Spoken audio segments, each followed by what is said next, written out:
The time is now 4:35 p.m. Good afternoon and welcome to the August 19th, 2026 Climate Change Action Plan Ad Hoc Committee meeting. I am Pamela Boozer Struther, Committee Chair and District 3 Board of Education member. It brings me great pleasure to welcome everyone to today's meeting. For those unable to observe now, the meeting is being recorded and can be accessed on the PGCPS YouTube channel for later viewing. The agenda and documents can be found on the PGCPS Diligent page, linked from the Board of Education homepage. I thank all of you for committing to this important oversight and partnership work. Item 2.1, roll call. Ms. McMillan, please call the roll. Ms. Boozer Struther, Present. Donald Bell, Present. Kate Wunderlich, Joseph Jakuta, Present. Christina Quay, Present. Timothy Meyer, Present. Dorothy Morrison, Present. David Noda, Present.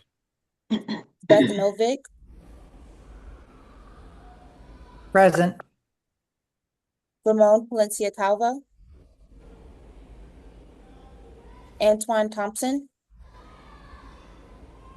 James Roberson, Present.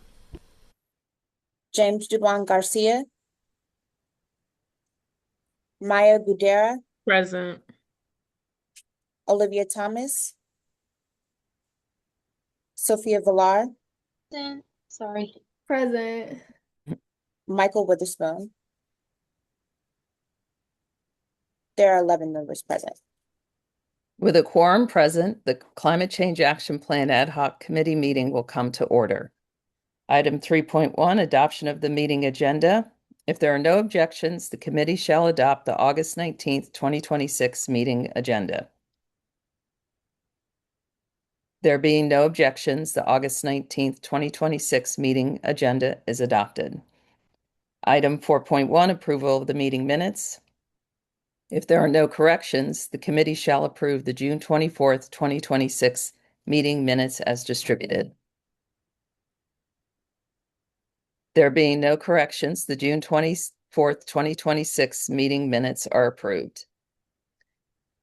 Item 5.0, presentations. There are 6 items for discussion this afternoon.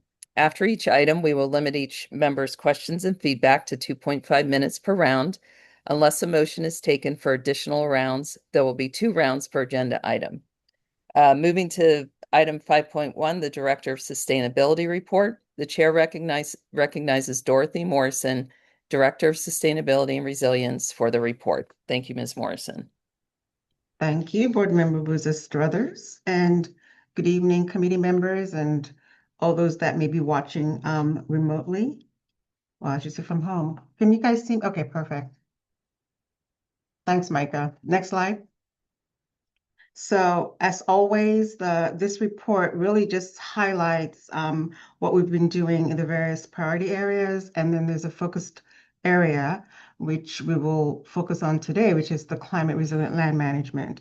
We do have a lot of wonderful guest presenters today, so I'm going to sort of try to get through mine as briefly as possible so we can have the opportunity to have them speak. So next slide, please. Okay, so priority 1, which is climate curriculum training and partnerships. The Schmidt Center, along with some other partners, are working with the earthday.org, a nonprofit organization that focuses on Earth Day, on teacher professional learning, on climate change education offerings for all for this fall, and also exploring additional resources for continuing education credits from the National Center for Science Education. They also offer professional learning opportunities for teachers. With regards to priority area 2, which is reducing our carbon footprints in Prince George's County buildings, as part of the climate action plan, there was an action for us to consolidate our office space because we have a lot of central offices kind of dispersed, and we know that the more of those we have, the more energy we use. So There's been some movement in that area, I'm happy to report. We have about 16 central offices that will now be consolidated into 3 spaces in Largo, and those specific buildings include 1601, 1701, and 9201 McCormick Drive. So we'll have those 16 central offices converge into those 3 spaces. So we hope to be saving a lot of energy with regards to that consolidation. Next slide, please. So with regards to our commitment to renewable energy sources for net zero future, we have 2 new schools that will be opening this year, and they both have geothermal. They are Templeton Elementary and Margaret Brent Elementary Schools. And on the first day of school, the superintendent will be doing a tour. I will go along with him on that tour, along with Director Matlock and others, to sort of highlight the sustainability features of those 2 schools. So I'm looking forward to that. I'm excited. I understand that we might have some media coverage. So this gives us an opportunity to showcase all the wonderful things we're doing with regards to building our new schools. Next slide. So with regards to transportation, in this past fiscal year, we were able to reduce 200 bus routes throughout the county, which removed or consolidated about 3,000 bus stops from previous routes. So that's a good thing. With regards to the electric school bus and modernization focus work group, which is chaired by Board Member Buza Struthers and co-chaired by Board Member Olivo, the next steps are for us to have a town hall meeting. There's been over the last 6 months, we've been meeting with subject matter experts to figure out recommendations for modernizing our bus fleet. So we'll have that town hall, and hopefully I'm getting the months correct. In September 2026, we'll have a town hall to gather more input, and then we'll have the presentation of the recommendations to the board in October. Next slide. With regards to growing climate-friendly food, which speaks to growing local produce, obviously we reduce our carbon footprints when we don't have to get things coming all the way from maybe California or other faraway places. So that is one of the action items. And for that, we are collaborating with various partners, with our community schools and food system advocates external to us, to strategically scale up those programs. So more to come on that, and Program Manager Christina Garcia has touch on that too in her presentation. All these areas tend to overlap. Next slide.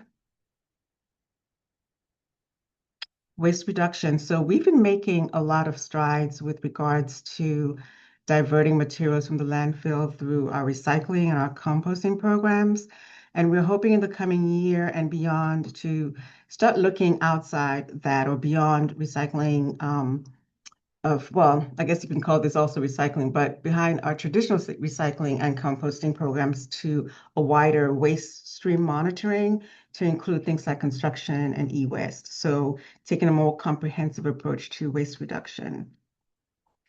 Priority 7, like I mentioned, that is the area we're going to do a deep dive into, and it's going to be led by Christina Garcia Starling. And let's go to the next slide. And here I just want to say, so this is, there is, I guess, a recommendation priority 8, which is leading by example. So obviously having Prince George's County leadership take hold of sustainability and provide the necessary support. Another part of that is having us look or collaborate at a local, state, regional, and national level with various stakeholders in this space. And we have been able to do that in a consistent manner. We've been able to gain recognition as leaders in school sustainability and climate action. And so what I put up here is just sort of 2 examples of some recent accomplishments in partnership with, I believe it's the design, let me make sure I have their acronym correct, the Neighborhood Design Center. partnered with Central High School to develop lesson plans that will go a long way in terms of creating these, I guess, modules, if you will, on stormwater management and how we manage stormwater.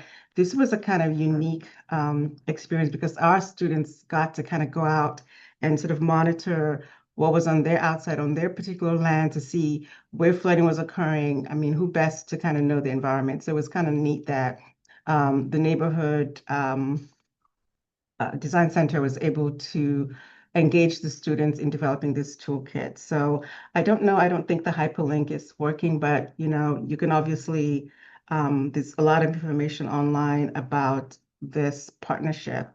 So, and the toolkit now as it stands can be used for, I guess, other seniors in this space as well as other schools, not just in Maryland, but regionally or even nationally. So that's very exciting.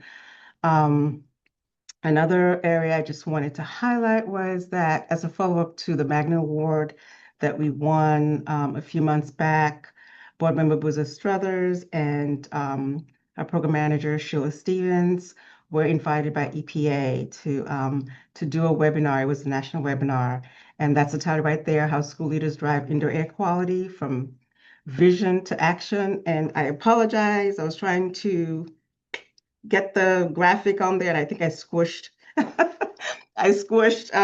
the latter part with Board Member Buzzes and others. But anyway, this is it right here. So that was, I think that was last week. It was August 11th. So that was a wonderful webinar. I believe there's a recording that's going to be available. So we can always get that to folks if you're interested to see it. It was very, very informative, and Board Member Struthers and Ms. Stevens did a wonderful job representing Prince George's County Public Schools and the wonderful work we're doing. So I think that's the last slide. But before I hand it over to Ms. Cristina Garcia, we're back to Board Member Buza Struthers, I'd like to see if you have any questions. Yeah, thank you so much, Director Morrison. Great report. Now we could open the floor to any questions on this report. I'll give a second to watch for hands. All right, we'll start with David Noto. Thanks, Dave. Thank you. I do. Just a quick question for you, Dorothy. Can you say the three locations on For the McCormick Drive? consolidation? Yeah, I'm curious Sure. about So that. they're all in Largo, Okay. and the building, and they're on McCormick Drive. So I think these are existing county offices, and they're 1601, 1701, and 9201 McCormick Drive. Where is 92? Okay, thank you. Why, they no, don't I- exist? Well, I was trying to look it up just now on Google Maps to figure out where these places are, and when I put in 9201, it just Mhm. gave me this. I don't know where that is. So, Really? Okay, well, these are the numbers I was given. I mean, I know No, the no, no. general area. I couldn't tell you which building, but it's like That's when you're, that's fine. I it appreciate it. exists. People actually moving. And so that's all of those off-site former like elementary school things that are now being. Yeah, because Okay. so historically, it's my understanding that when, an elementary school is kind of condemned, it was being used by, by I guess the staff as administrative offices. But a lot of those buildings have, trailers. It was very energy inefficient, and plus it was hard to do sort of organic collaboration with each other. So I think that I mean, ideally it would be nice if we had one building, but I think 3 is still better than like 16 or 18. There are still some administrative offices that will remain, like ours, like I'm located in the Fab building. So that one will remain just because we did some recent renovations to that. So we're going to stay in that space. But the majority of them, including the board, I believe, would be also moving to these locations. That's great to hear. Has there been any discussion about using any of those new facilities for like a central kitchen for the food and nutrition service? That I am not sure. I personally have not gone to do a site. I'm on the list to do a site visit of those areas, but I can find out for you, but it hasn't been mentioned in the meetings that I have been in.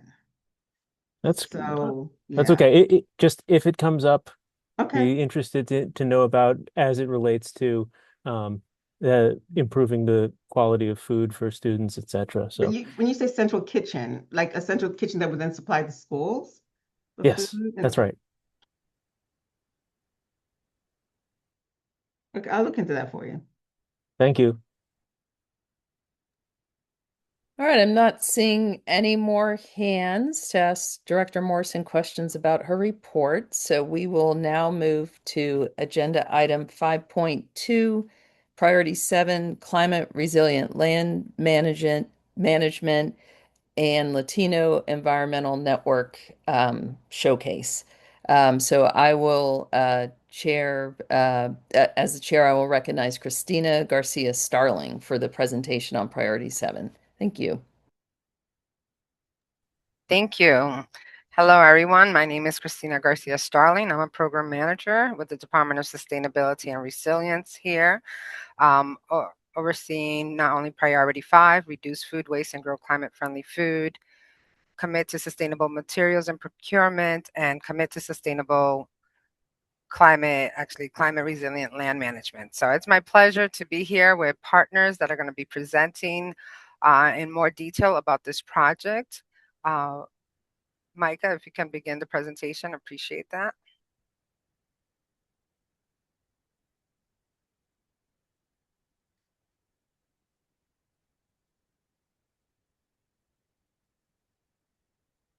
So as stated, this is a special focus report on the Latino community and network and the partnerships here that serve these communities in PGCPS. So just more specifically on that title. As we note here, PGCPS, for those that are unfamiliar or new or attending as a guest to our meeting today, our climate change action plan lays out recommendations for us to reduce our carbon footprint that will lead us to healthier buildings and transportation, cleaner air, healthier food, less waste, and operational cost savings.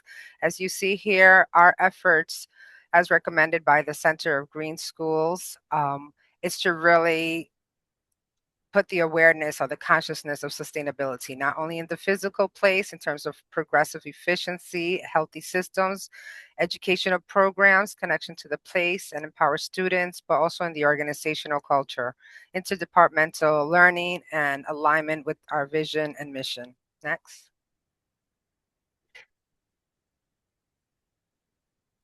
Just to highlight our main priority goals for Priority 7, which are operational recommendations, mitigation recommendations, and resiliency adaptation actions include, just to name a few, conduct a system-wide landscape inventory and develop a plan for green infrastructure and sustainable landscape management asset at every school.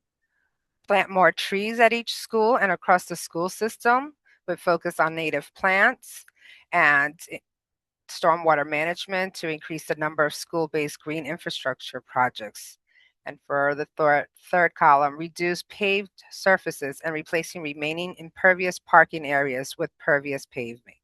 So you'll hear more about these different projects and how they relate. Next. So overview, getting started. As we have our guest Brianna here and the working group that you did in terms of really getting started with the goals that were given to us and laying out that foundation. How do we get started? Really doing the planning. It was a interdepartmental, rigorous effort in really streamlining the work that we're tasked to do, removing barriers with the community in terms of the communication and really listening more to the type of projects that would serve and benefit the community at large. So just highlighting, we've completed we're currently completing 2 memorandums of understanding to continue this work. So I'm happy to announce where we're at with that as we move forward. Next.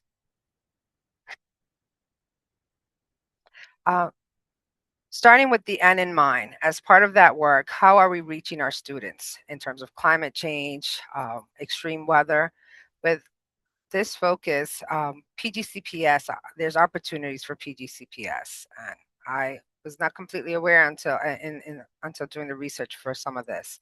41.6% of students are Hispanic, 68.9% in the graduation rate, and 33.8% absenteeism. So I give those numbers to you, outside of any political headlines, just where the opportunities are for this constituency group. So, and bringing that more to how do we support communities to build skills for green jobs and create a sustainable workforce passionate to make a difference. Next.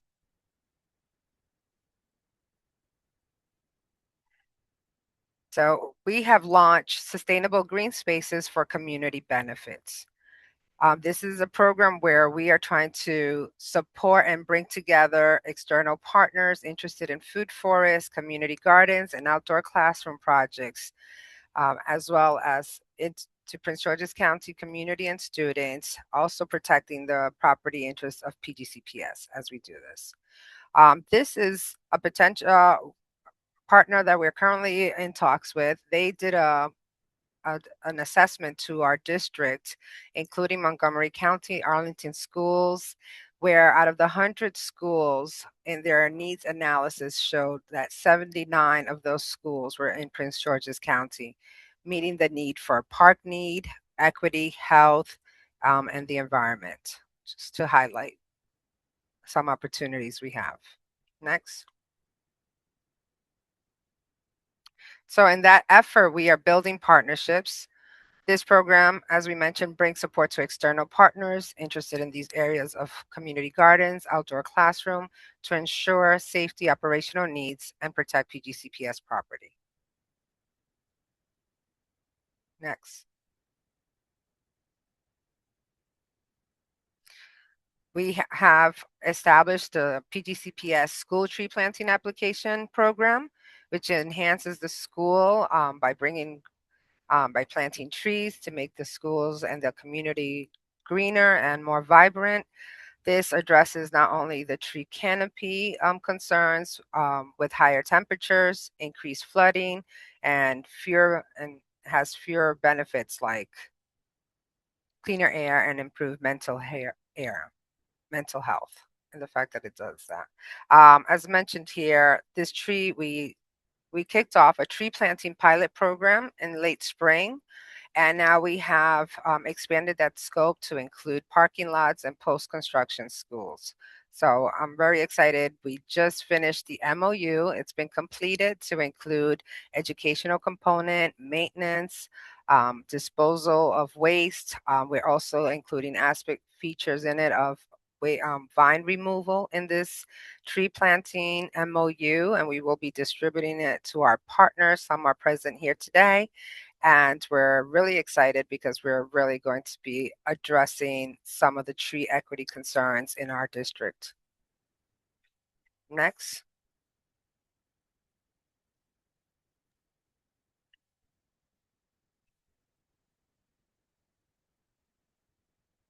Next.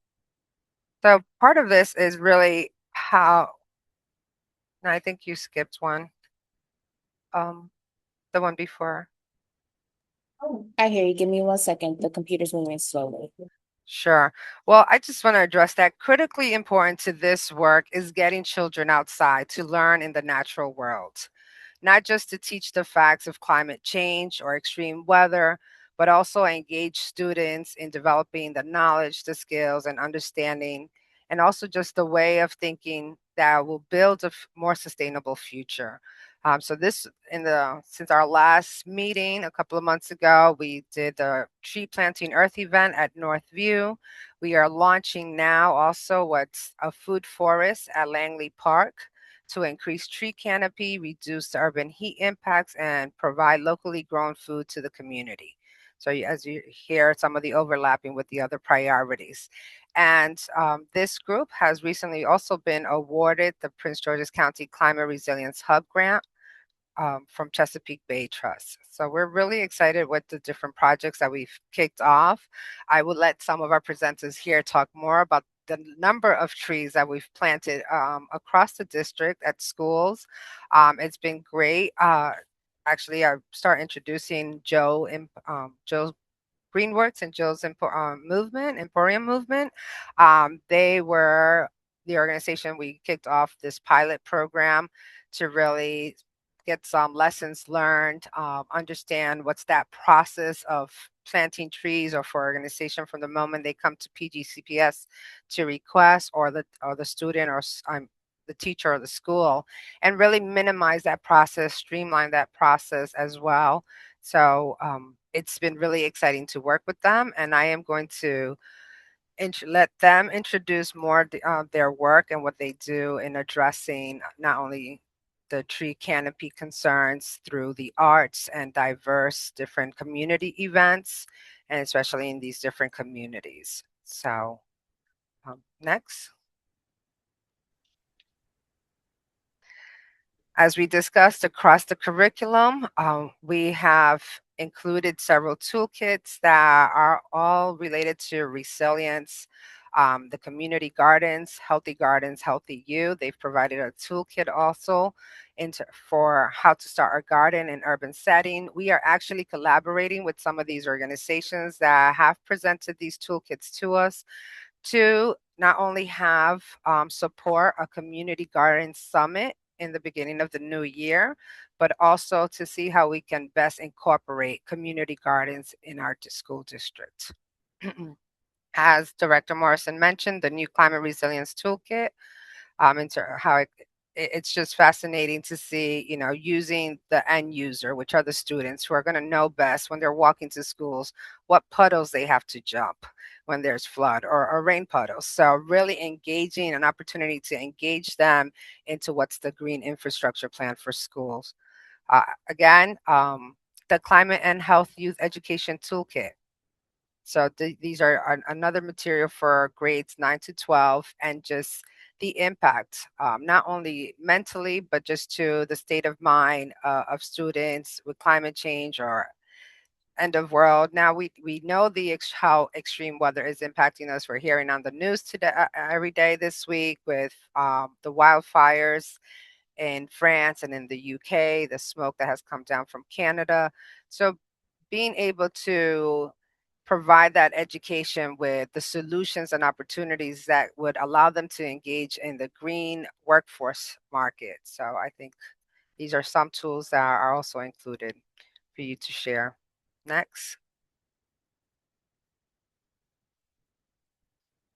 CCAP dashboard status. As you heard earlier in our presentation, we would like to conduct a system-wide landscape inventory to support green infrastructure and sustainable landscape management.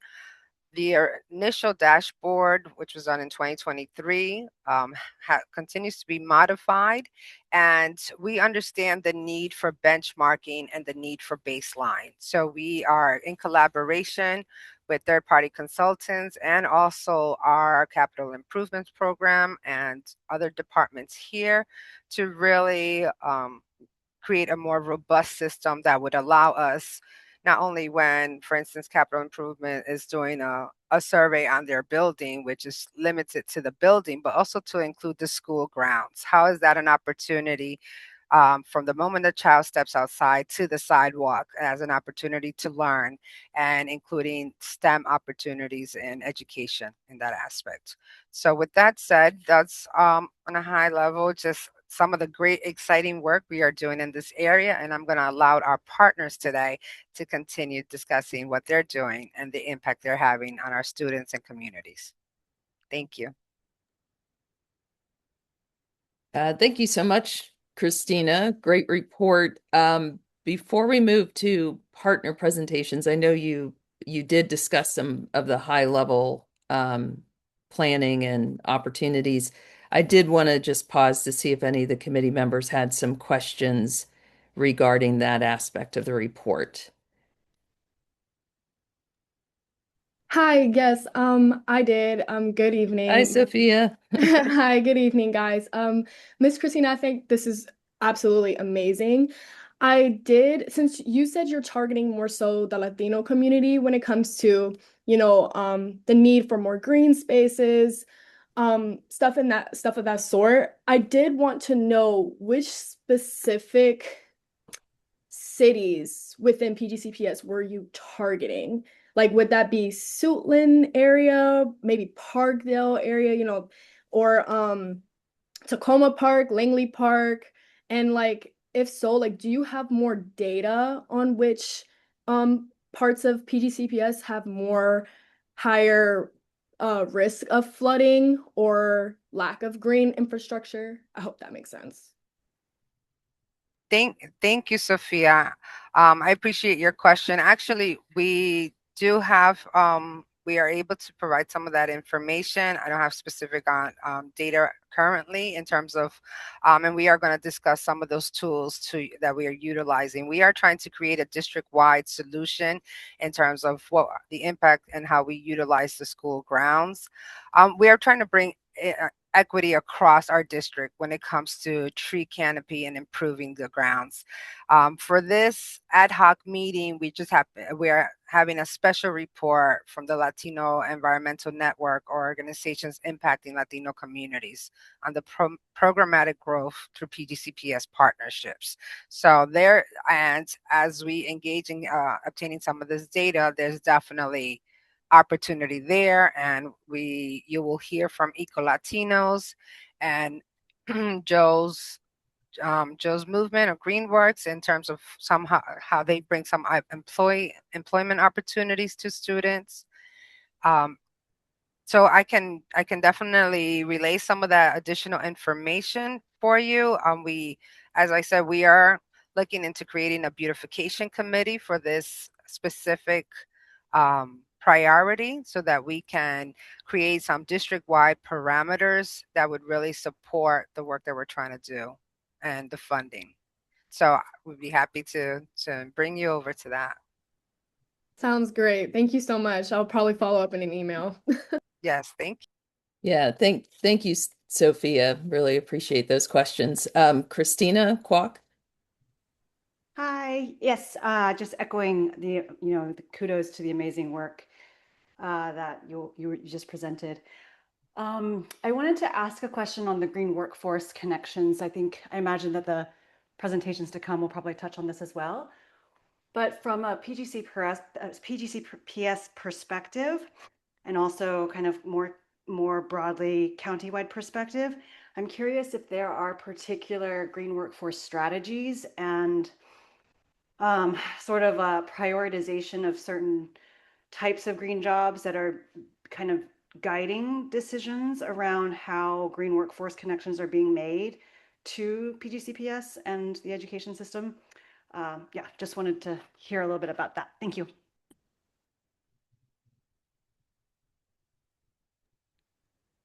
I'm not sure if board member or Director Morrison would like to answer, but on our in our capacity, we are building on our website an apprenticeship page for green jobs and green opportunities for students.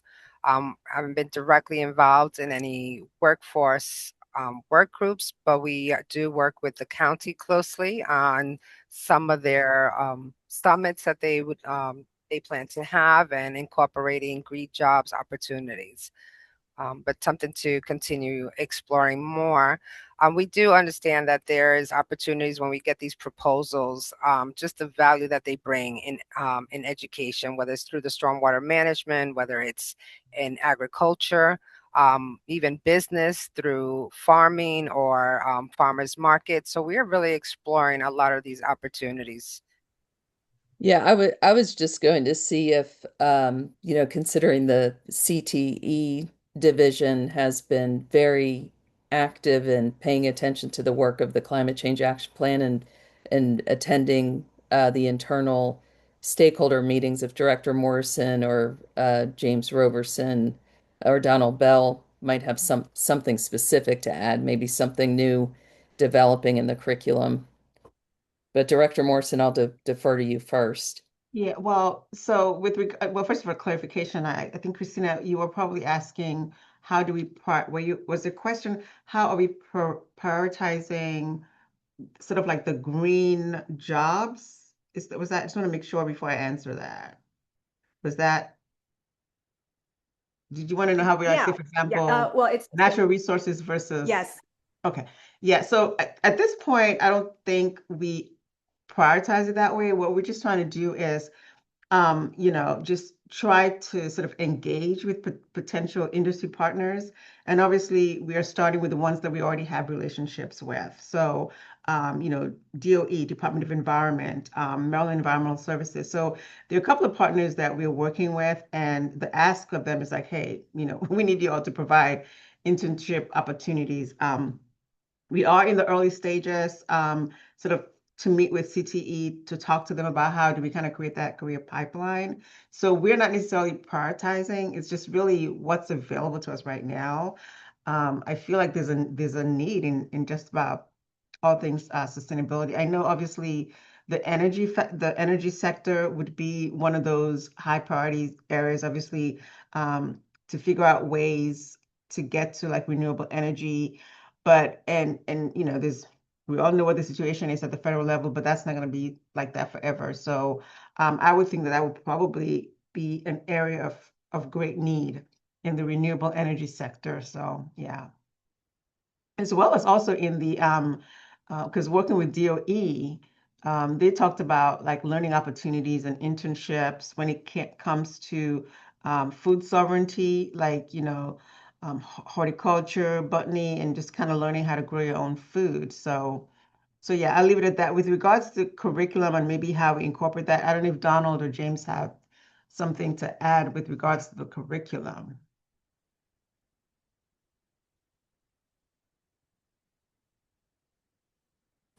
Would that be a no? No, I can jump in. I don't have too much more to add than Dorothy. It's kind of every content area approach. There's no prioritization specifically. So, like in automotive for CTE, they're looking at electric cars and how do we train the next generation of mechanics to work on those. So, same thing like with JROTC. What are some of the concerns around climate change with, our security? So, just kind of a all everything approach, no priority specifically. All right, thank you all so much. I'm not noting if Donald's able to jump in and add anything from his perspective, but certainly welcome to at any point. I see Tim Meyer has his hand up.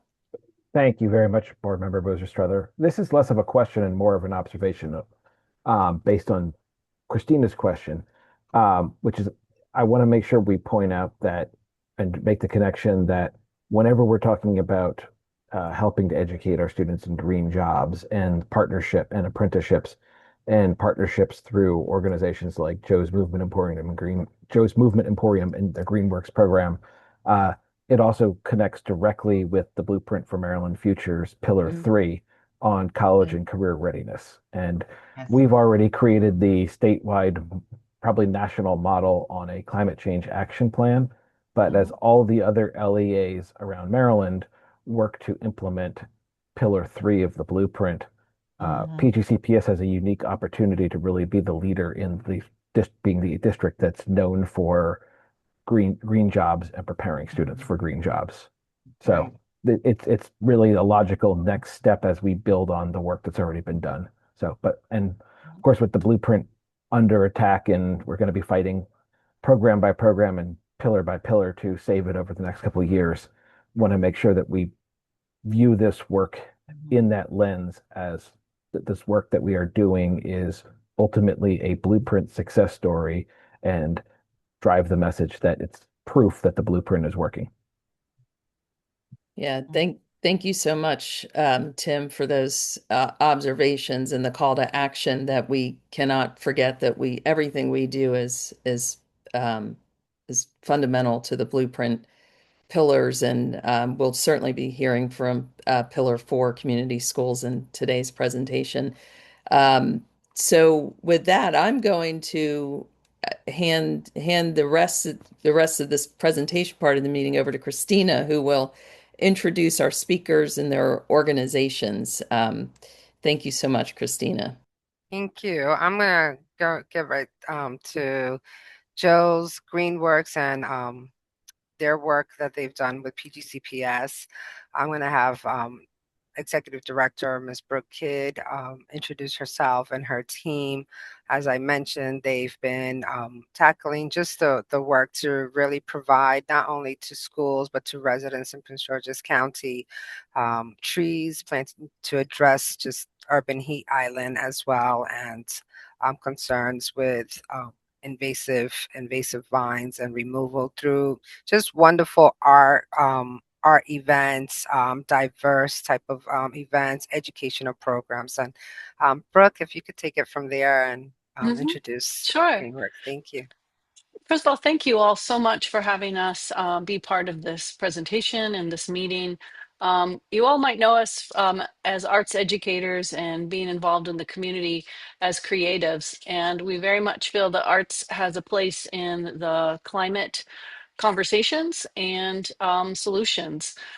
So a number of years ago, we got involved with some ecosystem services, and pun intended, it's grown since then.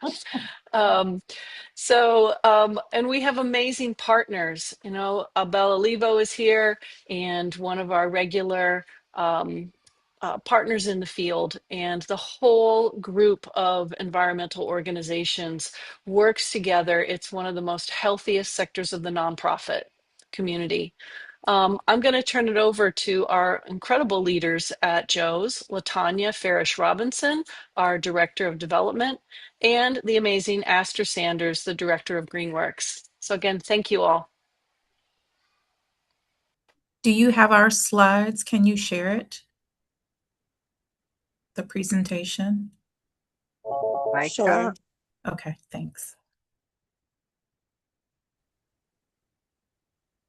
And hello, everyone. I see a lot of familiar names. My name is Latanya Farish Robinson, and I am the Development Director for World Arts Focus, which is our parent nonprofit organization. And we have 2 venues. If you are not familiar with us, we are Joe's Movement Emporium. We are also Creative Suitland. Can you go to the next slide? We were founded in the early 90s as a nonprofit organization by our executive director, Brooke Kidd. There was a tremendous focus on education in the arts and the culture of people in the communities where we offer our programs. In 95, we found our home location in Mount Rainier. And then in 2008, we moved from a storefront into a warehouse. If you have not been to our facility, I invite you to come and take a tour. With the desire to increase our reach and impact, we opened another wonderful center in the Suitland area. And we have been thriving to partner and work within our local schools. Can you go to the next slide? We are envisioning a world where the arts are accessible, and we really want to help the communities that we serve grow and thrive. We are working with our creative strategies with individuals and communities. We're becoming healthier Prince Georgians and wealthier Prince Georgians through our programs. And it's a direct result of our education, arts, and cultural, as well as environmental practices and workshops. And even with our community gatherings around politics and those of a social nature, we are building a wider community. I see some other friends that we've worked with, Mr. Alsop, and it's just an amazing work that we've been able to do, in particular with Greenworks. And while we're helping people. We are becoming better advocates, and we are just widening our partnership base. Next slide. These are our two facilities. Whenever you are in Suitland or Mount Rainier, feel free to reach out so that I can give you a tour of our space. We are welcoming people of all ages, from toddlers to seniors. In any stage of life, we have creative programs available to you. If you go to the next slide, I will now pass the mic to my colleague Aster to tell you a little bit more about some of these partnerships and the environmental impact, as well as the work, forest development. Thank you, Ms. Latanya. Good evening, board. My name is Aster Sanders. I'm the program director for Greenworks at Joe's Movement Emporium. Our main programmatic areas are green workforce development. So to date, we've had 12 folks come through our program through Maryland Corps, Service Year. We just got our first Conservation Corps member, and then also just from the community. We have 5 full-time staff now. Most of them are PG County residents. One of our other big focuses is urban forestry. So we've planted over 2,300 trees in the county in that period, 1,300 of them last year. And very much helped by our work with PGCPS this past spring. And then we also do lots of community placemaking work, creative placemaking work. And that is like restoring community sites, removing invasives and trash, planting native plants, beautification, and also just educating the community about what these spaces can be. And a lot of that is also through the arts, because we are an arts organization. Next slide. So we were lucky enough to get an MOU with PGCPS this spring. We only had April and May to plant, but we were able to plant at Capitol Heights Elementary School, Francis Scott Key Elementary, and also Chillum. And with all of those sites, we were able to, except for Francis Scott Key, we were able to interact with the kids and teach them about tree planting. And then at some of these other schools, we did, and actually, next slide. We did lots of environmental games and other activities. And so this past year, we did 63 trees at Capitol Heights Elementary, 21 at Chillum, and 61 at Francis Scott Key. A lot of the trees that were requested were for like privacy protection, stormwater erosion, shade, outdoor learning. There was a site specifically at Capitol Heights Elementary where they had been taking the kids outside to do outdoor learning. The arborist came through and kind of cut down too many trees, or at least that's what our teacher partner felt. And so they wanted us to replant so they could bring the kids outside. And these are the types of programs that we love to help partner with. But I would say for this next season, starting in October through the end of May or mid-May, we would be willing to commit up to 1,000 trees for projects across the PGCPS school system. And just to put it in perspective, with the demand of these 3 schools we've gotten, that's like 10 to 20 schools. So it's a lot, but if demand is there and capacity is there with you all, I think it's something that we could meet. Next slide. So yep, these are some of the activities that we've done. So seed bomb making little balls of dirt with native seeds in them that they can throw into abandoned lots or the woods or wherever. Kids love mud. Plant giveaways, trainings for the kids on invasive removal, and also just all sorts of games to teach them about native plants and other important things. And also art installations, including murals, which we would love to partner with, and we do have plans to complete at William Beans Elementary. Next slide. So these are some pictures from some of our projects. So on the left was an invasive vine removal training we did at Chillum Elementary. We had, I would say, 30 or so folks come out, organized by the community schools coordinator, and it's mostly parents, but also some kids. We had a great time, and some of the parents were like, "When are we coming back next week?" Because we were able to clear a bunch of trees off, and it looked really nice.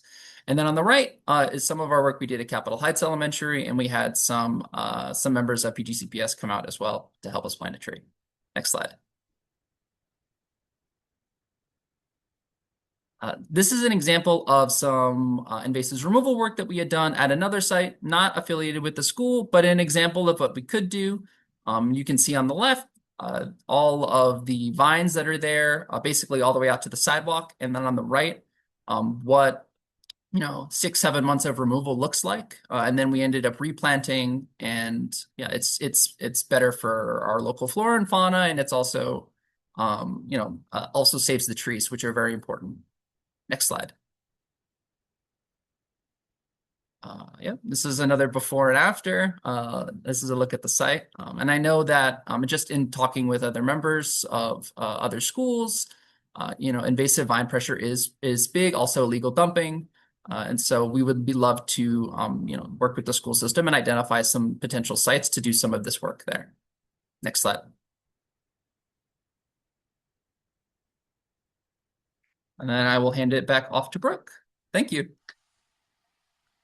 Great. Thank you so much. I think that's a wrap So for our presentation. Thank you so much. And because of some of these recommendations, we are also including some of the invasive vine removal work into our MOU tree planting program. And we will be also piloting a few schools with one of the partners that we've been introduced through this work. So thank you again. For our next team on the agenda, we have the pleasure to have Ms. Ruby Stemley here with Eco Latinos, another nonprofit organization that is committed to environmental justice and empowering Latino communities in the DMV area. And I will have Ms. Ruby introduce herself and her team. Thank you.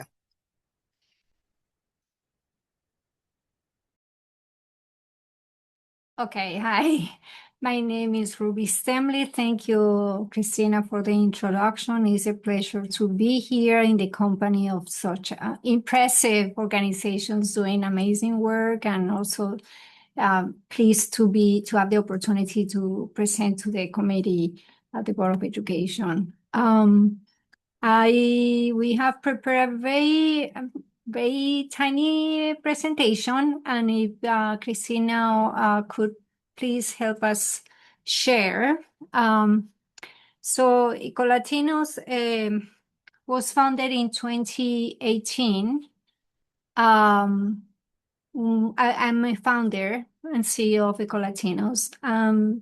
And we started at that time because we realized that there were an incredible amount of resources and opportunities for environmental engagement, community engagement, but when at that time we didn't see a lot of organizations or programs that were able to connect with the Spanish speaking communities in the region. And I myself, as having been director of the Governor's Commission on Hispanic Affairs for years ago at that time, for Governor Mino Malley, I realized that I was aware of the gaps that can exist between programs that are offered by government and actually the ability to deliver these programs to the community and to connect. So I saw both the space, the gap between the programs and the resources and the communities that want to be served, and that's how that inspired me to found Eco Latinos. This is part of my core team. And we can continue with the next slide. We have a very diverse team, and that is working at all levels, but I want to focus now on telling you more about Eco Latinos. We amplify the voices of the Latino communities in their pursuit of social and environmental justice, and we do that through three specific programs that I will I will tell you about in a later slide. Our vision is a world where Latinos leave their green footprint on the earth, shaping a more just, sustainable, and a thriving future for all. Next. So we have three pillars or three branches that are the focus of our work. We have an equitable landscaping training program and urban forestry training for Latino landscape professionals. We also have a youth environmental summer camp. We take Latino students in the summer on an environmental experience through field trips, hands-on experiences. And we also have community-based environmental stewardship programs. Next, please. So as I was saying earlier, we identify not just in terms of the equitable landscaping training programs, we identified that there were incredible amount of resources in the system, trainings in the system, in the environmental sector in the Chesapeake Bay region, but there were no programs that were specifically designed and adapted for the engagement on Latino communities, not programs that were that reflected their culture, their values, their language, their background. And then, that's how, particularly with Latino landscapers, there are many programs out there, or some programs out there that offer training and capacity, but they are not necessarily the type of programs that speak to this particular community. So this is part of the innovation that Ecolatinos brought to the system through a program that is a Spanish program tailored to the Latino landscape, not only with the knowledge and understanding of stormwater runoff-based management practices, but that also had and practices that are aligned with the type of work that the landscapers do. But we also wanted to help them, and we are doing that, expanding economic opportunities and their ability to put on the ground more sustainable practices. Next slide, please. So our program builds practical skills in green infrastructure, stormwater management, urban forestry, and all of that through classroom and interactive hands-on experiences. So while we train the landscaper in the classroom, we also come out and they themselves build the practices that we're putting on the ground. And that with through instruction. So they are not only, they are familiar with the landscaping work, but they are learning the very specific sustainable techniques to do long-lasting sustainable work. We also increase the participant knowledge in business development. So we connect and partner with the counties and municipalities and representatives that can come and teach them about a procurement, about building their own business, about employment opportunities, and partnerships that they can build in order to have more successful businesses and have more impact. I don't think that the only here means anything. We have trained more than 49 graduated Latino landscapers through this program that only started in 2024. Next slide, please.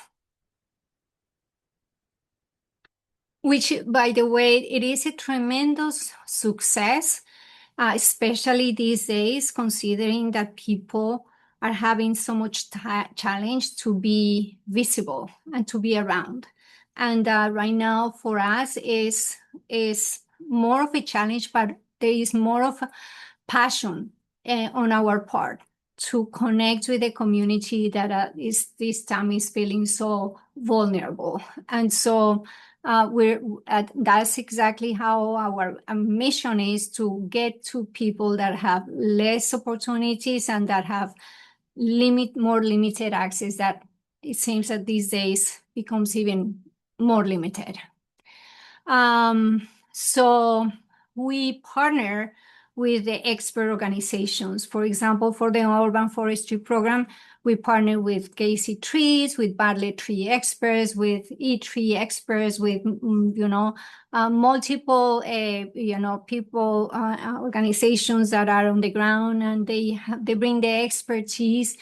We train our landscapers and we bring them to places like the Brookside Gardens or the more modern green buildings of the Prince George's County Memorial Library System.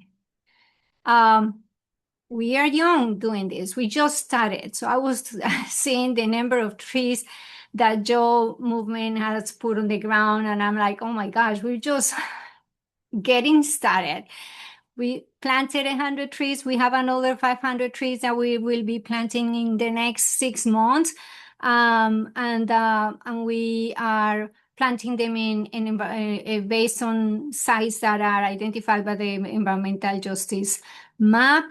And participants receive a certificate of completion after the training. Next slide, please. So then the Youth Environmental Summer Camp, that is probably more compatible or more aligned with the expectations of this group. And the Youth Environmental Program, we started in 2024 in partnership with the National Park Services. They funded us. In our first year, we took 80 students on incredible experiences where 2 weeks of field trips where they had an opportunity to get out of the confinement of their living spaces, and maybe some of them not having much of an opportunity to go anywhere during the summer.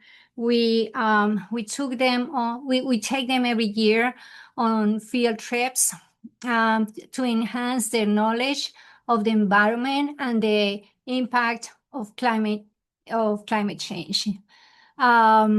We foster environmental stewardship and a sense of belonging and enjoyment of nature. We create safe, welcoming outdoor experiences for all the students. We try to spark high school students an interest in green careers and internships through networking with environmental professionals. So up to this point, we have taken about 120 students in our Youth Environmental Summer Camp. I like to share, I don't know, I could try, but I like to see if I can share let me see. If you give me just a second, I can try to make this work here. Miss Dimley, are you referring to the video? Yes. Hold one moment. I'll try it. So I have it, but Christina, I do have a video, only a portion of it for the Youth Environmental Program that I like to share. And maybe I can try if you allow me to. Let me see if Micah, okay. will that be possible? Yeah, she has the message. Can you see my screen? Yes, I'm saying send request. Yeah, I'm gonna play it. Is that what you want? Do you know where to play No, it? Teresa is telling me here that you have the wrong link, unfortunately. Oh, okay. Oh, this is the link I was sent. Yeah. So we have, we have. We could always share it after as a follow-up, Okay. Ruby, we could always And share the video. another thing I can do though is put the link on the chat. And then if that works for you, will that work for everybody? I mean, I You could understand that we send have it 15 minutes. directly, and I'll have Micah send it to the folks on this. Okay, no problem. Yeah. Okay. So, yeah, so then back to the slides. So in summary, with the next slide, we amplify or not. I mean, it's just less words there. So don't worry, Christina, I can just say it. So basically, we amplify the voices, the Latino voices in social and environmental justice. We provide free bilingual environmental education and hands-on learning opportunities.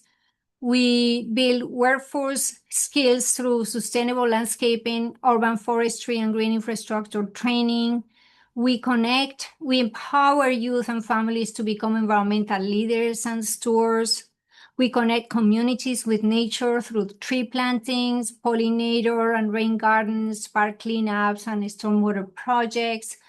We protect the Chesapeake Bay by promoting practical community-based environmental solutions. We build partnerships with churches, schools, nonprofits, governmental municipalities, and local organizations. And we create accessible opportunities for Latino communities to learn, lead, and take action. So that, in summary, is the work that we do. That was actually the final slide that you had there, and that Fiona show the final step is just muchas gracias. Thank you so much for allowing me to be here. You can contact us here through this link. You can find our website. But I just want to say, again, thank you for having me here. We're doing an incredible amount of work. We're very proud of the accomplishments.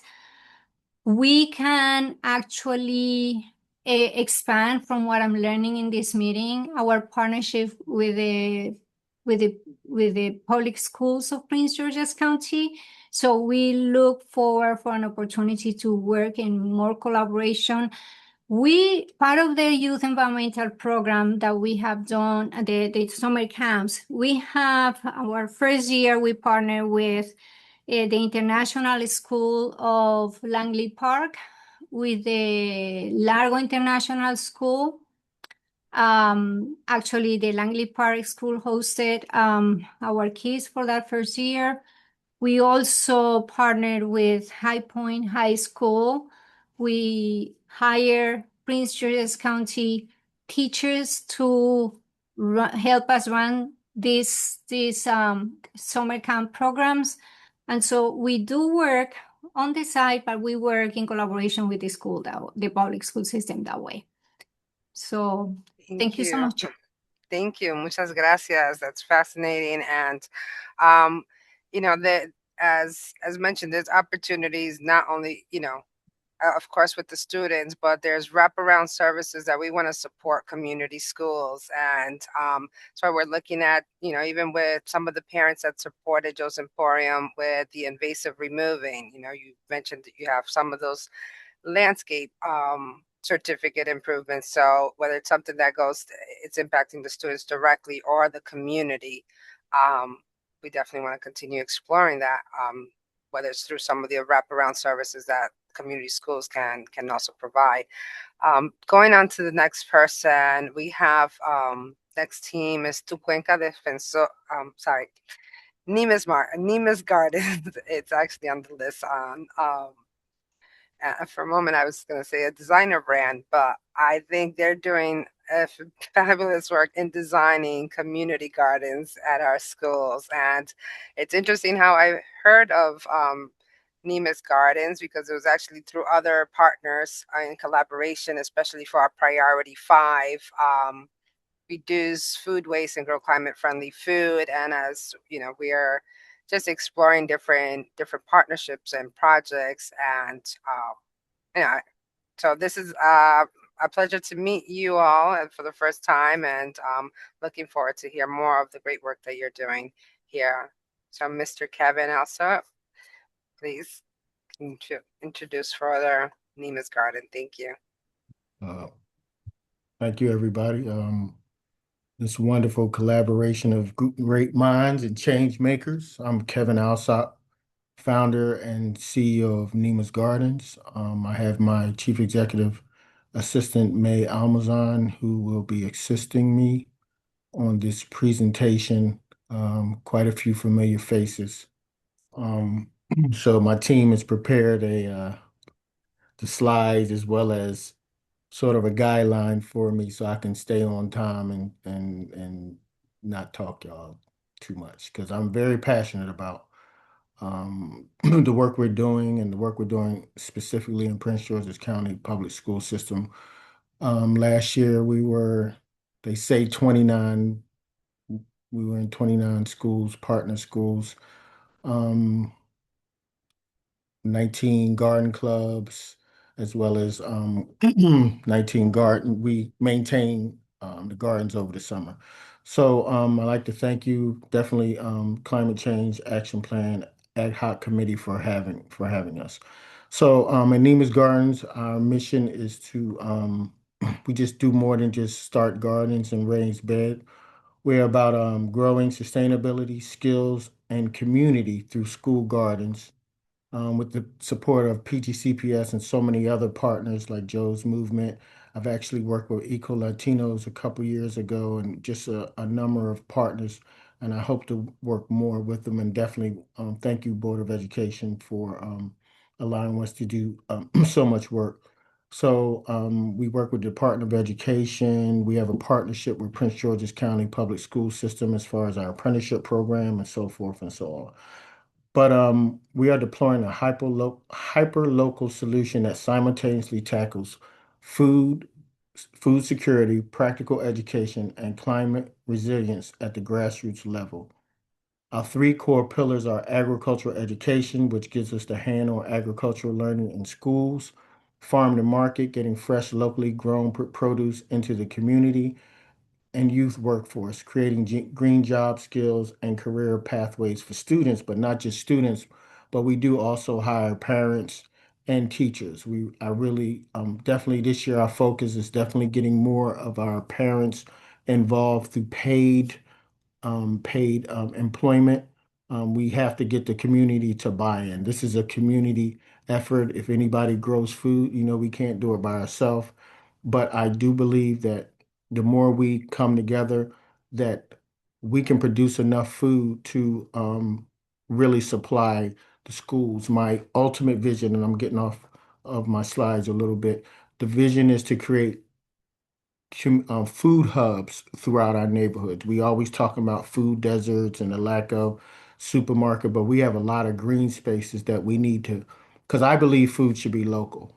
A lot of this cyclosporiasis, and every year it's another outbreak of something in our food source, whether it's our leafy greens or our food. Part of that comes from it not being local, the handling of it, the shipping and the distribution of it. Food should be local. It really should be local. And that's part of my mission and my vision as founder and CEO of Nema's Gardens. But these are not separate programs, it's all a pipeline. So we go to the next slide. A presentation roadmap. May, can we go to the next slide, please? Thank you. Why do school gardens matter now? Touch on who Nema's Gardens is and what we build. Agricultural education. Okay, schools matters now because this is where the community is at. This is where we have the parents, the staff, and the students. This is our community. And we have these spaces in our schools that we've been able to, some have existing gardens.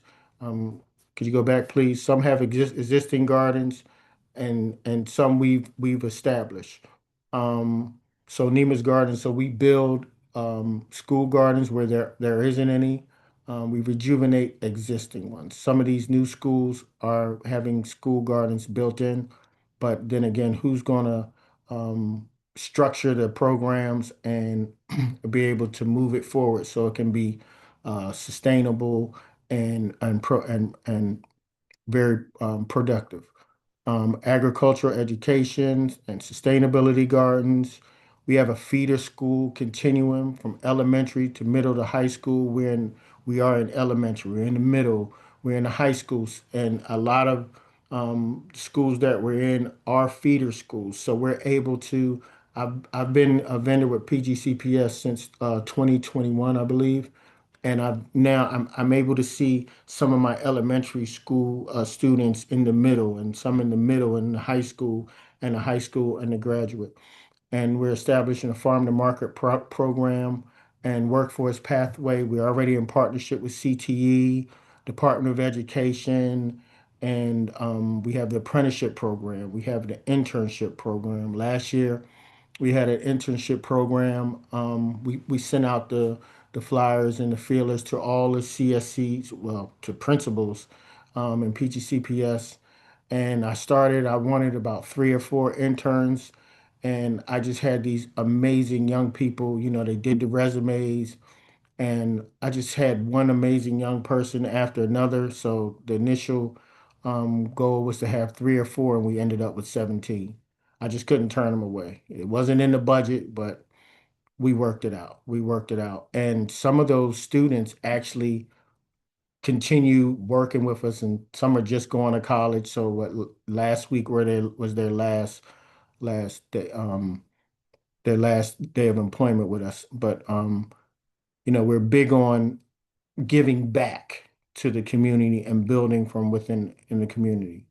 We can go to the next slide. I might have just jumped on some things. So we sustainability in action. We have the outdoor spaces where we can practice stewardship. Like this particular high tunnel, I believe this might be at Cherokee Lane. I'm not sure. We have several, but we built this particular high tunnel. We built several. We have several we built at High Point, Cherokee Lane, um, Mary Harris, like several. So this particular one, I believe, is at Cherokee Lane, and you can see the students working in connected learning, paid guided opportunities where students learn practical skills while exploring agriculture, STEM, entrepreneurship, and leadership. Community participation, parents, staff, students, and partners contribute to something tangible that belongs to the school community. And one of the most important rewards of this is I tell the parents all the time, you get the opportunity to work in your school community, it's paid, and you get to take food home. Like that's a win-win-win to me, you know? And if anybody, when I remember when I first started really producing food, I know I cut my grocery bill monthly about $500. And the food that's in the store that says organic is subject to interpretation. But so when you talk about affecting people's bottom line, that's an addition by subtraction. We get to grow our food. And one of the main things about growing food is that you get to build community. And I started this out years ago in the nonprofit sector, but my focus was to get you to grow a couple things, to get your neighbor to grow a couple things, to get the other neighbor to grow a couple things. Now we're coming together, we're sharing, we're bartering. Now we're having communication. How's your niece? Oh, I heard your grandson is graduating. And now we get to build community again. And now we care about each other. When you go on vacation, I'm going to make sure your house is nobody's trying to get into your house. I grew up in a neighborhood where we had community. And that's one of the beauties, the tools of agriculture is that it builds community. Because now we're sitting down and we're doing what everybody wants to do every day is eat food. And now we're eating healthy, good food. And we're combating some of these diseases that they say because your mama had it and your grandmama have it, you should have it. Well, they ate bad too. So we're going to eliminate that with healthy food. Next slide, please. So who Neiman Garden? Neiman, we specialize in, we also beautify schools through in Prince George's County. I walk up to some of these schools and they're not very appealing when you walk up to them. And so we also beautify the landscape in front of the schools and stuff like that, side wherever. We've done quite a few projects. It's not just about us growing. And so we design and build raised beds, high tunnels, preparation, native pollinator elements, and sustainable garden infrastructure. Once again, we teach hands-on lessons with garden clubs, seasonal growing, and maintenance. And now all of our clubs aren't after school either, because sometimes it's difficult for a school to, they may have too many after school programs, or it's a transportation issue and so forth. So we go into the school during the day. We call it I call it classroom takeovers.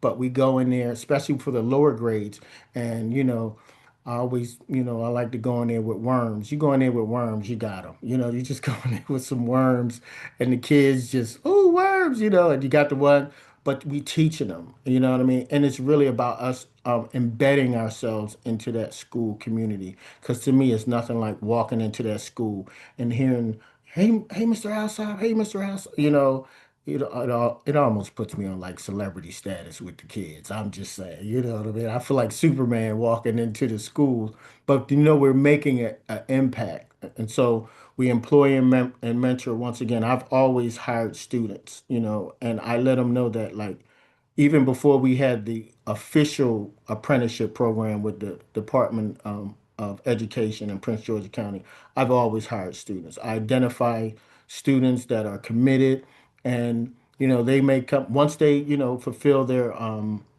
community service obligations. They're eligible for employment with Neiman's Gardens. Next slide, please. Okay, so we have a curriculum. We do have a curriculum, especially because people say, well, what are you doing during, the winter months? It depends when we start with the schools. Some schools we may start in October. Some we may start after the break in February, mid-January, February. So we go into the curriculum portion of it and we teach them parts of a plant, different plant science and environmental literacy and stuff like that until we get to the point where, and then we start growing our seedlings and stuff indoors to plant outdoors after Mother's Day when the weather warms up, or we do the leafy greens and stuff like that. We overwinter, whether it's garlic or onions and stuff like that, when we shut down the garden a little bit, somewhat in October. And of course, entrepreneurship. Like I said, we're supposed to, I think it's with the department. Forgive me, I forget which department it is, but it's a PGCPS department that we're looking at doing the pilot program of High Point this year, in conjunction with CTE. But they're starting it at the high school level with High Point, but we're already in Buck Lodge and we're already in Cherokee Lane, which is the feeder schools. So I'm gonna start it in the elementary school because by the time they get to the high school, they're gonna be running the program because they're gonna be familiar with it. And I want them when they leave the elementary school and go to the middle school, I want them to look for our program. Oh, Neiman's Gardens, yeah, I did that in elementary school and established that relationship and look for our program. Next slide, please. So once again, sustainability gardens, we develop garden infrastructure, stewardship systems, learning and integration, and definitely campus pride, because it's nothing like walking up to your school and you see a new landscape. It's beautiful, pretty flowers, pots, and stuff like that. And we've painted archways and so forth and so on. Each garden should be maintainable, teachable, and connected to the student opportunity. Next slide, please. Once again, our feeder school continuum, elementary, middle, and high school. I know it says explore, practice, lead, and earn, but at every level, it's explore, practice, lead, and earn. Well, we can't hire the elementary and the middle schoolers, but sometimes I wish I could hire some of the middle schoolers, but it's definitely always explore, practice, and in the high school level, it's definitely lead and earn. Next slide, please. So this is our practice when we start our farm to market pilot program with High Point is to plan crops, grow. We have systems in place. We use software. Um, Definitely a lot of it is mobile. You know, they love to use their phone, so we have mobile apps that we use that will harvest and track package now. The pricing, Neema's Garden is not in the food selling business. Like that's not our business model. But we will teach the students in the schools, if that's what you want to do, we will show you how to do that. That's just not our business model. We do not sell food. We teach you how to grow your food and you can do with it what you want. We give it away. Like we give it away. And some of these um most schools have food giveaways, they give away boxes. Well, at times it depends on how much we grow. We supplement those boxes with some fresh food from the gardens. During the summer months, we actually harvest and we take it into the schools. And the parents that may come up and the staff and we weigh it, they divide it however they want to. So once again, we sell, share, or donate. I'm always for the share or donate portion of it. And we reflect on how we can improve and take it to the next step because sustainability is everything. Sustainability is everything. I believe that your next investment should be an improvement and not necessarily trying to do it all over again. And I say that because if we don't maintain it properly, then we go back to having to start over from scratch. So our maintaining it, that's why we maintain the gardens. If they don't have summer sessions or summer camps, our company maintains the gardens over the summer because that's the growing season. Okay, next slide. So once again, we have our apprenticeship program. This one is specifically is at International High School at Largo, which was my first school that I ever was contracted with. But we have an apprenticeship program there. We have one at International High School at Langley Park and High Point. Next slide, please. And so I was saying we had the 17 interns. This is a wonderful picture of such these beautiful young people that took place in our internship program. It's paid. It's competitive pay. Like I said, we hired some of the students. Some of them just actually work for us throughout the school year, especially the seniors that have the half days and get out at 12 o'clock. They work for us after school. Next slide, please. Okay, so the inclusive model, community model, of course, is the students, the parents, staff, and our team, as well as the other community partners. Like I know we need to do more with Joe's movement and so many other partners. I was like, how haven't I met Christina before? Maybe I have, I'm not even sure. But I'm like, I should have met her before somewhere. But I'm busy. I'm busy because we're growing exponentially. Hiring is very important. That's why we did it last year, but we're really pushing this year to get more parents on our staff at these specific schools in order for us to continue to, because I had a meeting with a school today and, you know, I'm really like pushing parent involvement. Like we need the parents to be involved as well as the staff. Like that has to happen. In order for this to really be sustainable, that has to happen. It's community. And we are getting we're getting some hits. Now, I have a personal issue, me personally, that I don't speak Spanish well and I'm trying to figure out how do I figure that, how now also remember everybody who's employed with Neema's Gardens before they go, they have to do the fingerprinting and the background and the fingerprint and the safe school certification. None of our instructors will go into that classroom without those credentials in place. So I'm trying to, figure out, well, I was like, I need to take some Spanish courses, because I don't want to discount because of a language barrier, because food should supersede that dynamic. And I'm trying to work it out. I'm trying to work it out. I really am with my Latino brothers and sisters. And not just that, because I mean, we have a diverse staff from African American, white, Filipino, Latino. Like we have a very diverse staff. All right, next slide, please. All right. So we confirm sites, we build and train, we launch programs, and we measure, we keep data, and we always want to scale up. But it's hard to scale without people. It's impossible to scale without quality people. So that's always my focus is putting us in a place where we can get quality people. Now, as a business owner, and these generations, you got folks that want to get paid and don't want to work. But we're gonna work through that. And we train, we have systems in place I have a wonderful administrative staff. We're very responsive. We take a lot of work because we deal mostly with CSCs, community school coordinators. We take a lot off of their hands. They don't need to be babysitting us as a vendor.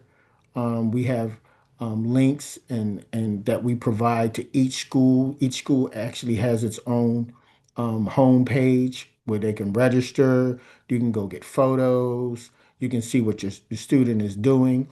Now, we don't use the photos of the students in our own advertising type of thing because I've never advertised anyway. It's always been through word of mouth from one school to another. But we make those photos available to the CSCs and to the principals so they can use them internally through Class Dojo and so forth and so on. All right. Next slide, please. That's the end. Thank you. Thank you. We definitely want to support all of you here and hope this is an opportunity for collaboration for those to remove any of those language barriers. As we mentioned, we had to do some really internal assessment in terms of seeing what are the challenges and how can we continue improving and scaling up some of these programs across the district. So, and especially in this context, there is a cultural value of agriculture and farming heritage, and that's seen in some of the proposals and projects that we've received. For instance, the Langley Park and how to continue that love of nature, farming, of agriculture, for generations to come.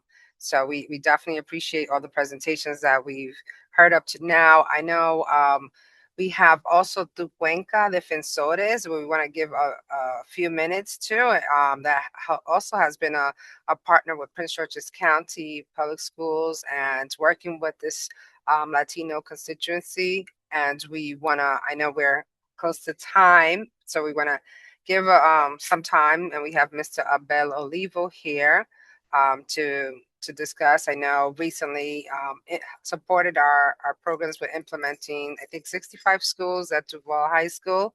And we're continuing exploring how we continue providing the services that we've spoken here today across the district and implementing these solutions. So Mr. Abel Olivo. Thank you, Christina. Good afternoon, everybody. And thank you to Board Member Buzo Struthers and you, Christina, for the invitation to come and share about the work that we do. I did send over some slides. I can either share from my side or have them pulled up. Mike, I sent over an updated version of that. If the old version is what you have ready, we can just go with that. I'll pull it up 1 second. Appreciate it. Yeah, so again, while she's doing that, my name is Abel Olivo. I'm the Executive Director for Defensores de la Cuenca. This is the first slide. Again, thank you for the invitation to join you at the ad hoc committee. Congratulations to this committee and to all the work that you've done to bring about policies that are workable and achievable for our schools to improve the the conditions, the air quality, the water quality for our students and for our communities. Next slide. As I said, the name of our organization, Defensores de la Cuenca, which means watershed defenders. Next slide. We work to engage Latinos and Spanish speakers in watershed-related issues. We do that by creating opportunities for positive connections in nature. We invite people to come and join us to learn about different components, but we really wrap that around or present it in community building. And that's what really draws people to the work that we do. We go camping, we go on hikes, we have picnics, we have salsa events, we dance, play music, canoeing, kayaking, all these fishing events to again, entice people to come, really make connections to nature, where we then work to do these things, right? Build a knowledge bank on nature and the environment and how we're positively connected to it or how we positively benefit from it. Through those shared experiences, we really make connections to each other and to our natural world and our green spaces, all for the purposes of building a network of leaders, specifically Latino and Spanish-speaking leaders in our communities who historically have not been engaged and or invited and or connected to have opinions or priorities baked into the policies that are being created at the school level, the county level, the state level, and of course the national level. Next slide. So why do we focus on the Latino community?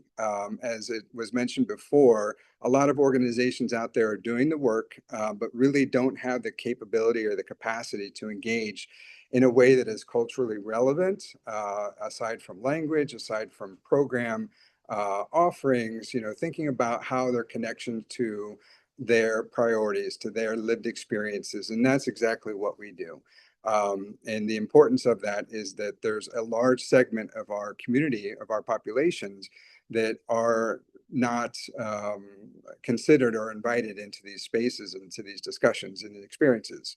And the state of Maryland, there's almost 12% that self-identify as Latino, or 730,000 according to the 2020 census. In the US, estimated to grow to 28% or 11 million by 2060. And of course, in our own community, 40% of PGCPS enrollment are self-identified Latino or Spanish speakers. Next slide. And here's a little snapshot. Of course, it varies. If you go anywhere from mid-county to North County in PGCPS school system, you'll see the percentages that I have here. 83% of the enrollment at High Point High School, Latino, 78% Bladensburg High School, 69% Parkdale High, and 97% at Langley Park McCormick Elementary. And speaking of schools, before I continue on, I do want to mention that board member Olivo and I are related. We're married, and she's my spouse. So I just wanted to give that disclosure, as well as we have one of our oldest son graduated from PGCPS from Parkdale High School. Our younger son is currently at Duval High School, a junior about to start. So, we have lots of experience, years and years of experiences with the system, and really want and work to support PGCPS, both with our time and our resources. And that's what I really want to kind of convey here. Defensores de la Cuenca is a regional nonprofit. We started in Prince George's County, but we've grown to a service area to Baltimore, all the way down to Richmond, Virginia. And we have these resources available that we really want to make sure that is maximally taken advantage of right where we are. I'm in our office in Hyattsville. And again, just looking to have these opportunities to share the resources that we have to where we are located in our home base. Next slide. So what we do and how we do it is we really work in highlights and bring about partnerships. And as Brooke mentioned earlier, we've worked with the folks there at Joe's and Astor and have been field buddies and just kind of work collaboratively to tackle projects, to do the work in the community. So partnerships are really important to us. We've partnered with a number of schools, a number of other nonprofit organizations, and certainly community leaders to help us understand what the priorities are of that particular place and location and time. You know, we want to really work to center the priorities of the community in the work that we do, knowing that we can't ask them to plant trees or to pull invasive vines, or do if there is a need for food, if there's a need for other resources, if there's a need for health access, if there's a need for whatever it is in that particular person's or community's life that needs addressed first, that's what we'll work on. And to that point, we've even started a food distribution at our office because that's what people were telling us. You know, like we need this. You know, there's a shortage of, well, not a shortage, but, you know, people are afraid to go to work, which really impacts their ability to earn money, which then obviously impacts their ability to provide for their basic needs. And so in that recognition, we work to, again, center the priorities of the community in the work that we do. That helps us then build those strategies to engage. And then again, helps us shape the messages that we're talking about to the community that we're serving. Next slide. So one of the programs that we have is Embajadores de los Árboles, which is tree ambassadors, focuses on trees specifically. We have another program called La Academia, which is a general watershed education program. But this is very much more specific to trees, the importance of trees, that talks about heat island, how trees function. It combines like a theory with also practical hands-on experiences to help people understand how trees function, and tree species identification, tree maintenance, vine removal, et cetera, et cetera. Next slide. And so this is the phases, if you will: increase the knowledge, engage the community, begin tree planting, and monitor progress and report. So generally, this is how we do the program engagement in our approach. This program and La Academia both are essentially capacity building programs at their core. Yes, they have tree outcomes or other measurable outcomes, but what we're trying to do and what we do is to build the capacity of the community, essentially giving them paid on-the-job training, professional development training to build and enhance their skills to identify problems, to come up with solutions, to build budgets, to project implementation, to partnership engagement and support, so that they can use those skills to address any issue in their life, right? So because we know for a lot of folks, it's not about trees, it's not about the environment, it's not about these things, it's about their job, it's about their kids' education, it's about their personal health. So these general skills really help them identify, again, issues, come up with solutions, implement the solution, work to collaborate with others to bring about change. And so while our focus is nature, the environment with specific outcomes, again, at its core, our programs really are capacity building for our community members. Next slide. So again, part of the work that we do is engaging the community. We have a number of resources, I think, that similar to a lot of you all, and are offering them up to the PGCPS to support the greening of the schools, green schoolyards, to improve the air quality, to support stormwater management. You know, the benefits of the trees, not only immediate, but into the long-term future are super important, not only for the students, also for the community, but for the county and the region at large. Next slide, please. So to date, I don't have the exact number. I just kind of estimated. We've planted over 200 trees on PGCPS property that include Duval, Eleanor Roosevelt, Kettering Middle, Cesar Chavez, Port Towns, Rosa Park, Riverdale, Central High, Magnolia, and Chilham Elementary. A lot of these projects came about, well, some of them because the schools reached out to us, some of them because there are parents who have students in these schools and they wanted to bring trees to the school community. For example, we have a number of well, we just completed the Duval project, as Christina mentioned, which was really great. And in the next slide, you'll see some pictures of that. But at Cesar Chavez, we had several of our La Academia participants and embajadores whose children went to the school.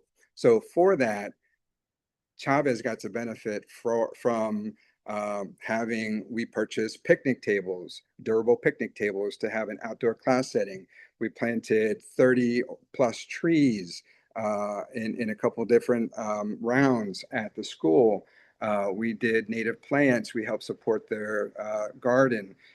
So we were at that school. We did community cleanups. We were at that school like 5, 6, 7 times, including for their last year. We were asked to conduct a summer camp for their graduating 5th graders. It was a week-long engagement that we were able to really support the school and the graduating students to have a really nature-based, fun experience before they left. So, you know, the work that we do is it runs a range of implementation, but also engagement, education. And the next slide, please. And so and again, as many of the previous presenters shared, this is something that it goes beyond just the students. It's the students, of course, who join us on the day of, who take advantage and earn service learning hours, which is wonderful, which is one of the factors that contributes to the graduation rate. So thinking about how we can support that. You see in one of these pictures, you got a couple dads here that are helping with the digging. It engages the parents and brings people out. One of these slides, I think the lower right one was at Rosa Park Elementary. One of our parents organized that one. We supported them, or maybe that's Port Towns. Well, anyway, in any case, lots of opportunities to engage, lots of opportunities to bring out the parents, to create community, to support not only the schools, but to support the parents in paid participation opportunities. And we're also happy to report that we were just funded an additional amount of money through the Chesapeake Bay Trust to plant another 1,000 trees. So we have that opportunity to deploy the projects and the programs all throughout Prince George's, well, within the qualifying zones of PGCPS. This is, and again, partnership is really important for us. This is in collaboration with Mayo, one of our partners here. We also are doing work in Baltimore City with another partner. But Mayo, which is the Maryland Association of Environmental Outdoor Education, or educators, to bring that Green Schools curriculum and project learning tree activities that are hands-on activities for the students to learn about science in the environment, environmental science, connect with nature, all while also bringing the trees, the practical thing, the measurable thing, to the schools and the school communities. Next slide. Thank you. And then here's the contact information. And then one thing I did want to mention that was folks spoke about before was the workforce development training. I'm the chair of the Stakeholders Advisory Committee, which is an advisory committee to the Chesapeake Bay Partnership, which is the 6 states of the Chesapeake Bay program, of the Chesapeake Bay watershed in the District of Columbia. And I advise on the workforce development. There's a big policy shift in the Bay Program Agreement that is really putting emphasis on workforce development.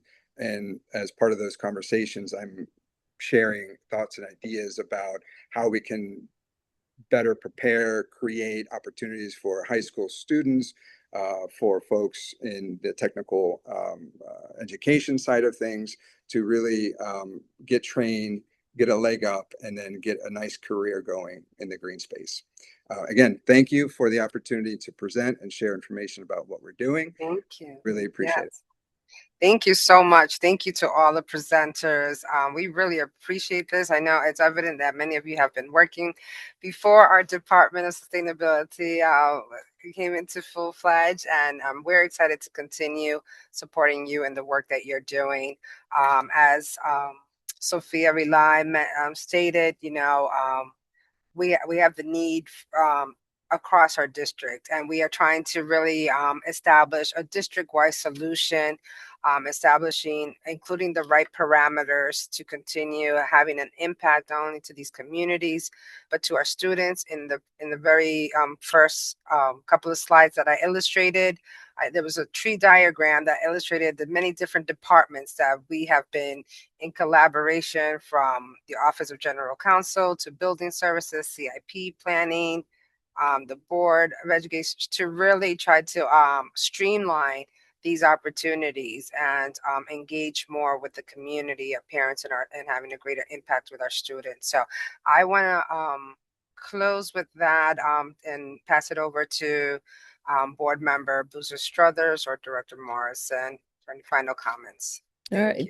Thank you, Christina, and thank you so much to all the presenters. I mean, I have had the privilege working with all of you or your organization since 2018 when I joined this board, and I've watched all the organizations grow and expand the programs. But today, I learned so much more about the depth of each of your organizations, and I know the whole ad hoc committee did as well, and where we're seeing this intersectionality and the sustainability of the work of Priority 7. The department is overseeing that we could not do without you, and so much of our plan was informed by the work you're doing and the many other partners in the county. So thank you all so much. Now, I recognize we are over time, but this has been so rewarding, and I certainly do not want to close this meeting without giving folks a chance to ask questions of our guest presenters. And then also for anyone who has extra time to stick around, we're going to have a special report from an alumni of the CCAP and PGCPS. So we'll start with LaTanya Robinson. Thank you. I don't really have anything to add, but I am wondering if you will share the contact information from the other presenters, because we have worked with Nima's Garden and a couple of other presenters, but Eco Latino, I don't think we've ever worked with, and I think there might be a good opportunity for us to do so. Aster, you can correct me if I'm wrong. Actually, I have her contact info. So Okay. we met before, but yes, absolutely. We would love to work with all of these folks. Great. Thank you. The answer is yes, we can. Yeah, absolutely. James, and then followed by Dorothy. Just a quick comment for all of our presenters. Thank you very much. Like Board Member Boozer Struthers, I learned a lot. My comment is for those, and it seems like all of you are working with students, please make that connection to the Maryland Green School program. I heard Abel mention it. I just want to make sure that when you're working with students and teachers, you are making that Maryland Green School connection. we do have the most green schools in the state, and this helps with the school's application. Thank you for all you're doing. Thank you, James. Doris? Well, just real quick, I just want to echo my thanks to everyone. I too learned a whole lot from the group. You guys are doing great work. I'm just sort of curious because I know most or pretty much all of you are nonprofits, and I was just wondering what your funding sources are for the work that you do and how that's been impacted in the current landscape. I know some of you have already been working with the school system. Are you retained by them? So I was just curious to kind of learn a little bit more about like your funding sources. Do you get like federal grants to help do the work or philanthropic organizations support you guys? So that was my question. Yes, yes, and yes for Joe's. Chesapeake Bay Trusts, we Okay. love them.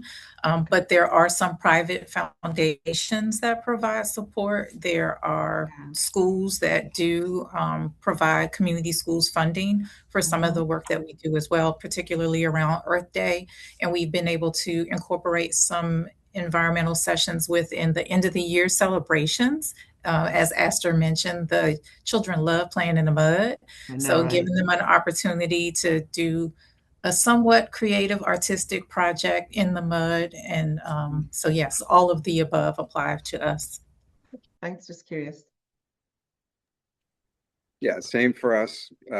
Federal, state, local, and private foundation dollars as well. Well, Nemus Gardens is for profit, but we do get some grants. Primarily, our funding comes to community schools and just overall good business practices. I have another company that contributes, but yeah, and I probably can get more grants. In particular, I do want to talk to the board about, we are part of the Soil Conservation District. But in order for us to get some funding, we would have to have some farm and track numbers. So the board would have to give us permission to have overall responsibility for those portions, those gardens that we maintain. That's another possible source of funding that's available to us. Same here. We Ecolatinos also has funding from, federal, state, local, county, private, a little bit of everything. Thank you for that. Great.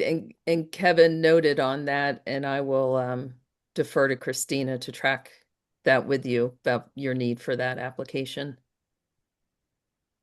I see Donald Bell's hand up.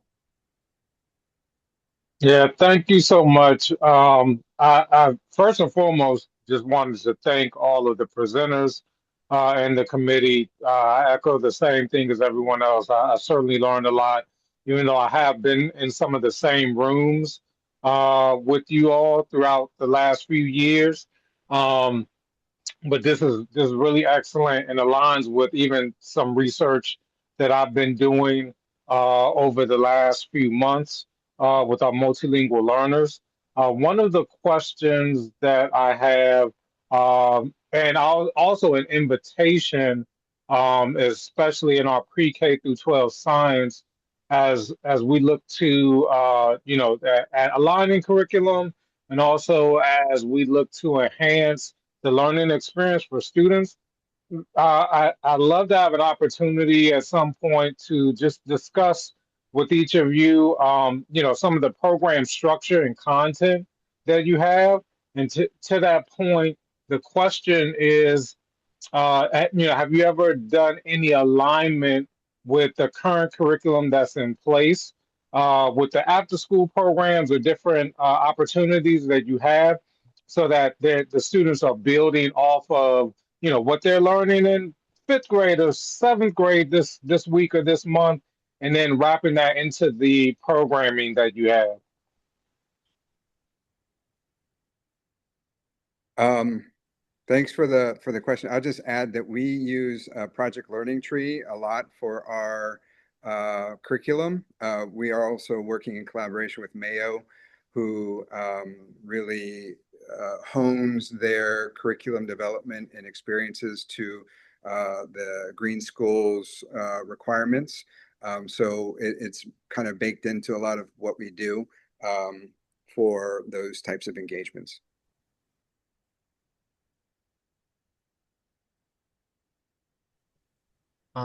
Yeah, I would say that Greenworks in terms of curriculum, I think that's honestly, I would say, a place for growth for us, where we definitely have experience working with kids and we have contractors and we have aftercare here at Joe's, but like specifically like environmental based curriculum, we're still like growing, I would say, our capacity to do that work. But we have done like obviously tree planting demonstrations and trainings and invasive vine removal, stuff like that. So Latinos works, excuse me, in partnership with the University of Maryland. We have a community curriculum advisory board that has members from the Maryland Extension and Department of Natural Resources. And so we are developing a thorough curriculum in collaboration with industry, recognized partners. Yeah. Okay, so Neiman's Gardens specifically for the apprenticeship program, worked with Prince George's County Public School System and the Department of Education and Department of Labor. And we developed a curriculum that was accepted across the different organizations. But I'm always open to align ourselves with what's already in place. A lot of stuff I did, and as this partnership grows, I'm always open to be in alignment with what's already put in place. But yeah. No, thank you all so much. It's really great to hear everything that you're doing. And as I mentioned, I look forward to reaching out as we talk about the landscape of science education, over the next 5 to 10 years, and the next year as well, but sort of taking a long lens at where we'll be. So thank you all so much. Thank you, Donald. Sophia, I see your hand up. Hi, I did just want to say that I think that the programs Miss Ruby and Mr. Kevin were presenting were amazing. And actually, I briefly told my brother about Kevin's program, and he was saying to me like he's never hearing about these kinds of opportunities. So my question was, what does outreach look like to you guys? And how is engagement going? Obviously you guys have your students participating, but like, do you guys think you're in a need of more students, or yeah, like how are you guys reaching these students? Thank you, Sophia. We one of the hardest things of our work, and I think everybody may agree here, is doing the outreach is the most labor-intensive part of the work. Connecting with community for these particular underserved communities, for them to have the time, and for us to make the time around their busy schedules is challenging. But it's part of what we do. It's part of our mission, and we love doing that. Connecting with community takes meeting people where they are at. And so we go to the schools, we go to the community centers, we go to the garden centers to meet landscapers and Home Depot, and to the Langley Park Community Center to connect with the quinceañeras, and everywhere, to the Latin markets and put flyers there everywhere to connect with the community, and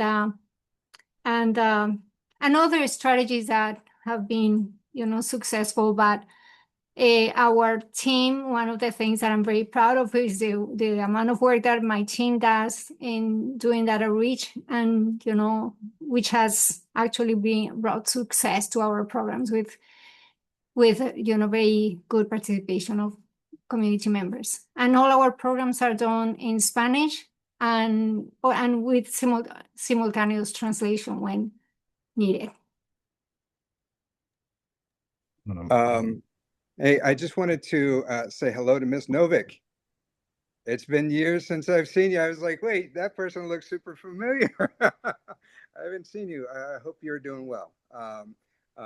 And Lucas is doing well, just FYI. Good to see you. And in terms of like outreach, as Ruby said, we work across various media and places. Quite frankly, we do a lot more work in Montgomery County because it's easier. It's, for me, for other organizations, the path of least resistance is where we go.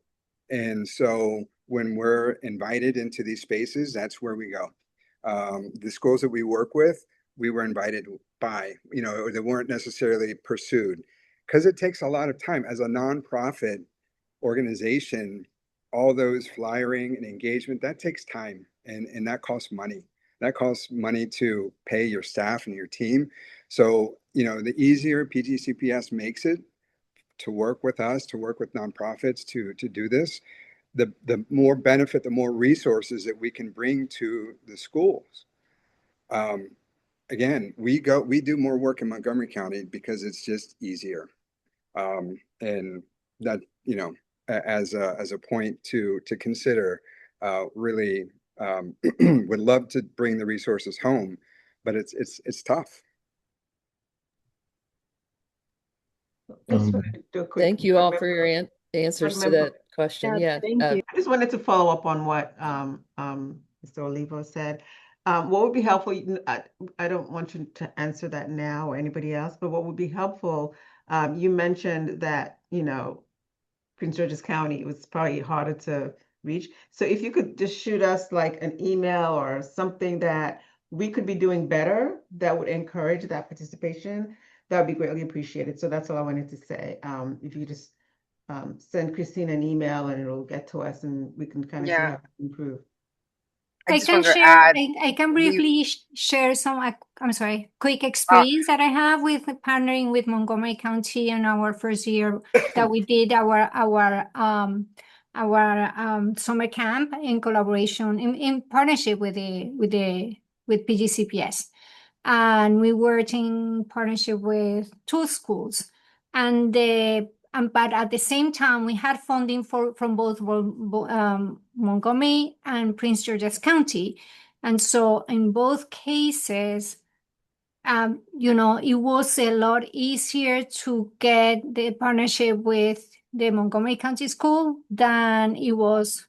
The requirements for Prince George's County partnership were incredibly challenging. We were able to do it, and we accomplished it, and we still work in Prince George's County, and most of our work is in Prince George's County anyway. But it is true that partnering with the PGCPS system is more difficult than with other school systems in the area. Ms. Dorothy, if you would allow, I can start a document and share it with all the presenters here. Yeah, that would be awesome. That would be very much appreciated. Definitely. So you can have a collective. Thank you so much. Yeah, we were actually in the process. Just 2 things as we're closing. We have the MOU completed for those that have been trying to work with us. Know that that's been a work in process. So yay, for that, so we can kick off the tree planting season and incorporate the vine removals. We're looking at how that extends also to more community gardens.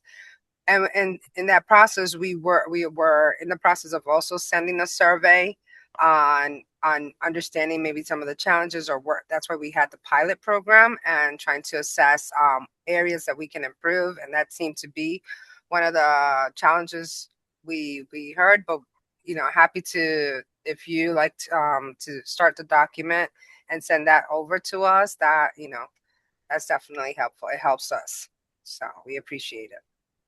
Thank you. Yeah, I did just want to say when it comes to more outreach, guidance counselors are definitely the best people to send directly your information to. I know that when I was serving as a Exelon student STEM ambassador, I had to go out into schools and teach the students about, different types of renewable energy practices. And my best luck was directly getting in contact with guidance counselors or like energy teachers who were teaching the energy concepts and stuff to students. So yeah, that would just be my recommendation. Thank you. And I see Kevin has your hand up, and then Astor, I saw you pop up there for a second. Yeah, I just want to ask Ms. Villar, what school does her brother go to? We primarily communicate through CSCs, but when we did our apprenticeship program, we sent to communicate out to every principal in PGCPS. But we primarily communicate through our community school coordinators because we mostly deal with community schools. But I'm curious to see what school he actually goes to. Or if he's Yes. in school. So sorry, we are located in the Bowie region, so we goes over to Bowie High School, yeah, Benjamin Tasker, that whole area. And so if you said it was sent out to the schools, I can always like reach out to my guidance counselor. We still have a great relationship and ask her, was this opportunity reached to you guys? And I can also just say if it wasn't, hey, here's an opportunity to send out to the students. Well, you can email us at admin@nemasgardens.com directly, and we can work on that together. Is your brother, what grade is he in? He's a rising senior. Okay, so you need to have him reach out to us directly. Okay, could you please drop the email address, please? May, could you do that, please, in the chat? One thing we wanted to add is that we definitely want folks to include the Department of Sustainability because in order for us to help you be more impactful and effective in the communication and even outreaching of your programs, this is why our office is here also. So keeping us in the loop is very important. So Okay, pleasure so again. Ms. Christina, maybe we can have a meeting because have we met? I don't think so. I mean, I heard of you through the grapevine, Mr. Okay, so Kevin. maybe we should set up a meeting where we can, so I can understand what the partnership is. Absolutely. All right, thank you. Yeah, great. And we do not have chat available during board committee meetings. So, but we're all taking notes on these follow-up connections, and we'll make sure that those happen if we missed emails. I was about to ask for the chat because I unfortunately have to leave, and I wanted to just leave that note in the chat, but I couldn't. I was wondering, but thank you for sharing that. And I am sorry, but I do have to leave right now. I'm so sorry. Thank you, Ruby. Thank you so for much. being I here. hope we stay in touch, Christina and Pamela, of course. And thank you so much for having us here. And I'm looking forward to continue, this, expanding these collaborations. Thank you so much. And please send whatever you were going to say to Christina by email, okay? So we don't lose that thought, okay? Likewise, I need to leave, but I thank you all for this opportunity and I look forward to future conversations. Thank you. Thank you for being here. Yeah. So, Astor, did you want to say one final thing or we can follow up? Very short, very short. Just to reiterate, community school coordinators, I think are really important to involve in this process. Our success at Chillum was almost entirely to Mr. Cortez and also some community folks who put us onto the project, but just Mr. Brooks at Chillum Elementary just totally guided through the process, organized the volunteers, and like helped us kind of move through the project planning phase. So yeah, really appreciated that, and I think they should be part of this. So Great. Thanks for the shout out to the CSCs and counselors and everyone who is focused on making sure our students have these opportunities inside and outside of the school day in the classroom. I understand that some folks are going to have to drop off. I will again thank Christina for leading the session and Micah for moving us through all those presentations, all those great presentations, and that, to conclude this agenda item. But I'm taking a chair's privilege.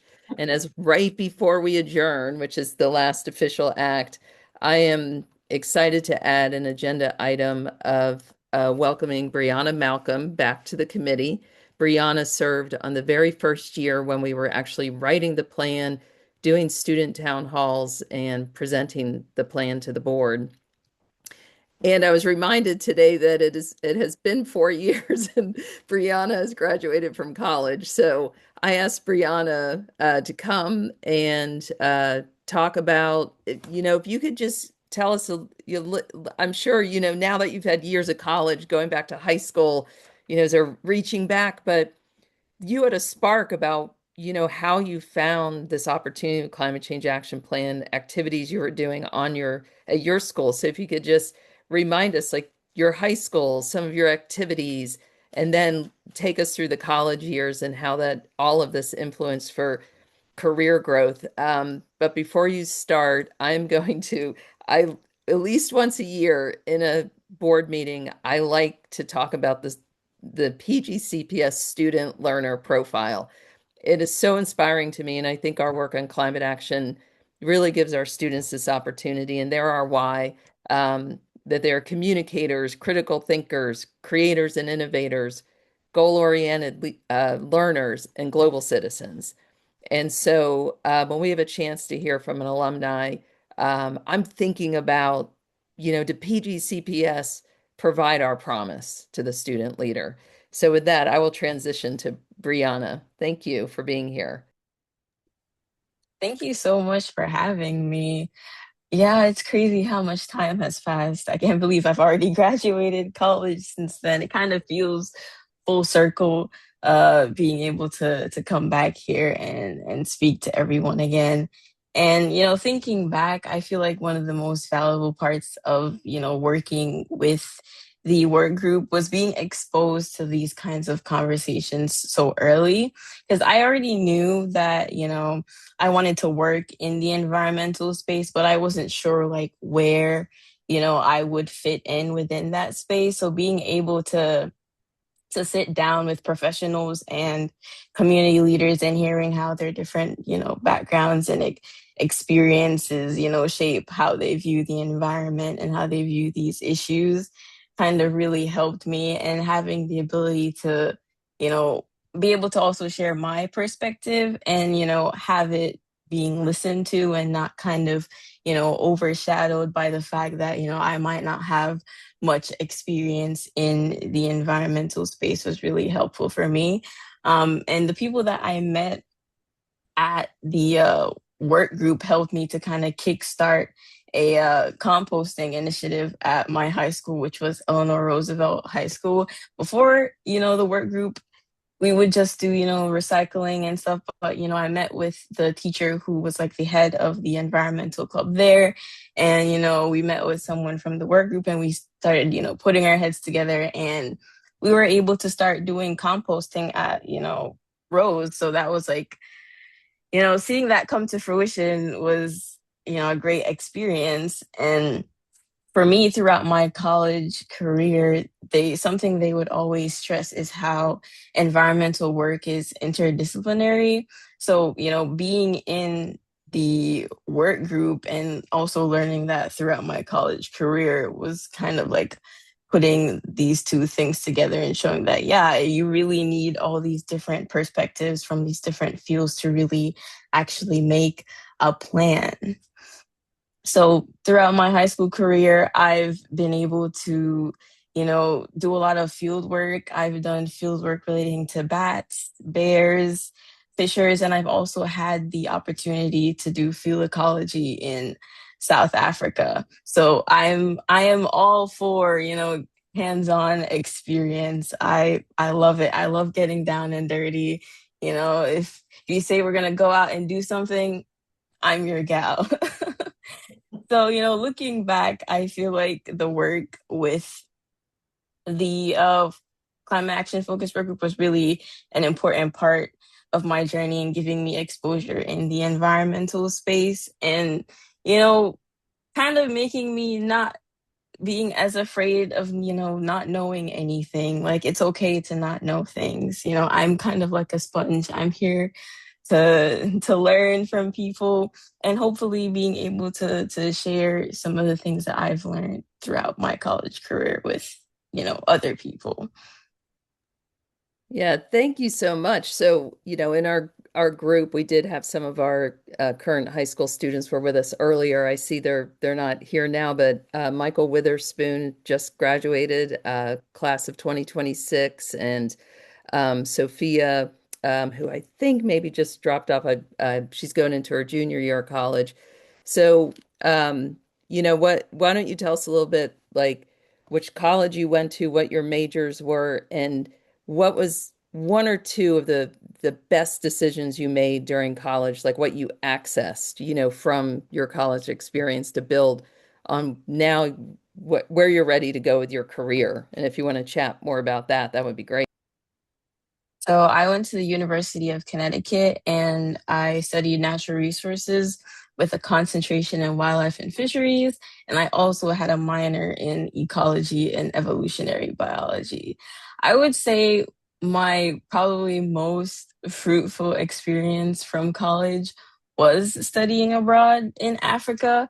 We spent 3 weeks at a reserve in Makopang. I'm probably mispronouncing this really bad, but we were in Limpopo province and, you know, we had the opportunity to go out on game drives and see, you know, the wildlife up close. We got to take pictures and we got to hear about the rangers from like how the different wildlife, you know, interact with each other and the plants, the ecosystem, how they, you know, run the reserve and things of that nature. And if I could, I would 100% go back to South Africa. It was honestly a very enlightening experience for me. And I would say the second thing was reaching out to my professors and being like, oh, you know, do you have any, you know, research that I could help with or anything that I could be a part of? I had one professor that was just like, yeah, like, you know, I have like a bunch of grad students and, you know, I can have you work with, you know, any one of them. And that's how I was able to like be a part of like research with black bears and fishers and bats, being able to work with her grad students on that. I would say those are probably like the top two things, like making sure you reach out to your professors for opportunities. And, you know, if you have the ability to, I definitely recommend studying abroad. It's honestly life-changing. Yeah, I'm so happy that UConn gave you that incredible experience. And of course, we're so PG CPS proud of you and you know, your preparations to go on and do amazing things in college. And you know, so you let me know earlier today that you're back home in Prince George's County. Is this where you want to start your career? Hopefully, yes. As someone who went to Connecticut, I've grown quite fond of Maryland since leaving. So ideally I would want to start my career here. So that you're like nothing bad about Connecticut, but Maryland is just better, right? Yeah, a lot better. Maryland is better. Well, so much opportunity here, and you know, I know that already. Just you know, this opportunity for you to engage with our nonprofit sector here in our community schools organizations. So happy that you had this opportunity, like you said, to kind of come full circle because that is absolutely, you know, I know our goals. I know Mr. Roberson and Mr. Bell get to live that day in and day out with the students and curriculum and all 130,000 and as a Board of Education member. It's just been just an incredible honor. And, what a pleasure that I had the chance to work with you as a student and now have an opportunity to see you in this, this next stage of life. So we thank you so much for coming to the meeting today and sharing your story. And if any like I said, I only have to adjourn this meeting. So if folks are enjoying our time together, I have the time. And if anyone would like to ask Brianna questions, and if you're okay with answering them, I would like to open the floor. All right, I see a yes there. Yeah, All right. There's so many of us. Well, I'm just going to go first. All the educators. Okay, we got. Just real quick, Brianna, I was just hoping if you could, I don't know if you have access to our emails, but I would love to have your contact information in case something comes up where we can kind of use your services, your knowledge, your skill sets. So I don't know if since yes, I actually do appreciate that because I want to hear more about how to keep the next generation encouraged, like Eleanor Roosevelt with your composting program. So there's some areas that we can definitely get that support for. Some of the schools may think, oh, well, we already did this. Now what the importance of why we need to continue. So what's the best way? You don't have the chat function. What's the best way for you to share your information with us, Brianna? Via email. I know Pamela also has my email, so that could also. That sounds good. Yeah. Okay, that's fine. Yeah, we could share that. We could share that on request for privacy reasons. For absolutely. Exactly, right. And Brianna, whoever you want to know in the group as well. I see Donald Bell has a question, and Ms. Novick, who I don't know if you knew. I don't think you overlapped with Ms. Novick on the committee, but yeah, I don't think so. Well, Ms. Novick I'm gonna cut in because I have a 7 o'clock Zoom meeting. Okay, you cut in, Ms. Novick, and then we'll go to Donald Bell. Brianna, I think a long time ago with Joseph Jakuda, you talked to my environmental group about the compost program at Eleanor Roosevelt, and it was super inspiring. So you started inspiring young people way back then, and it's just amazing for teachers and educators to see young people achieve their hopes and dreams and live in the world.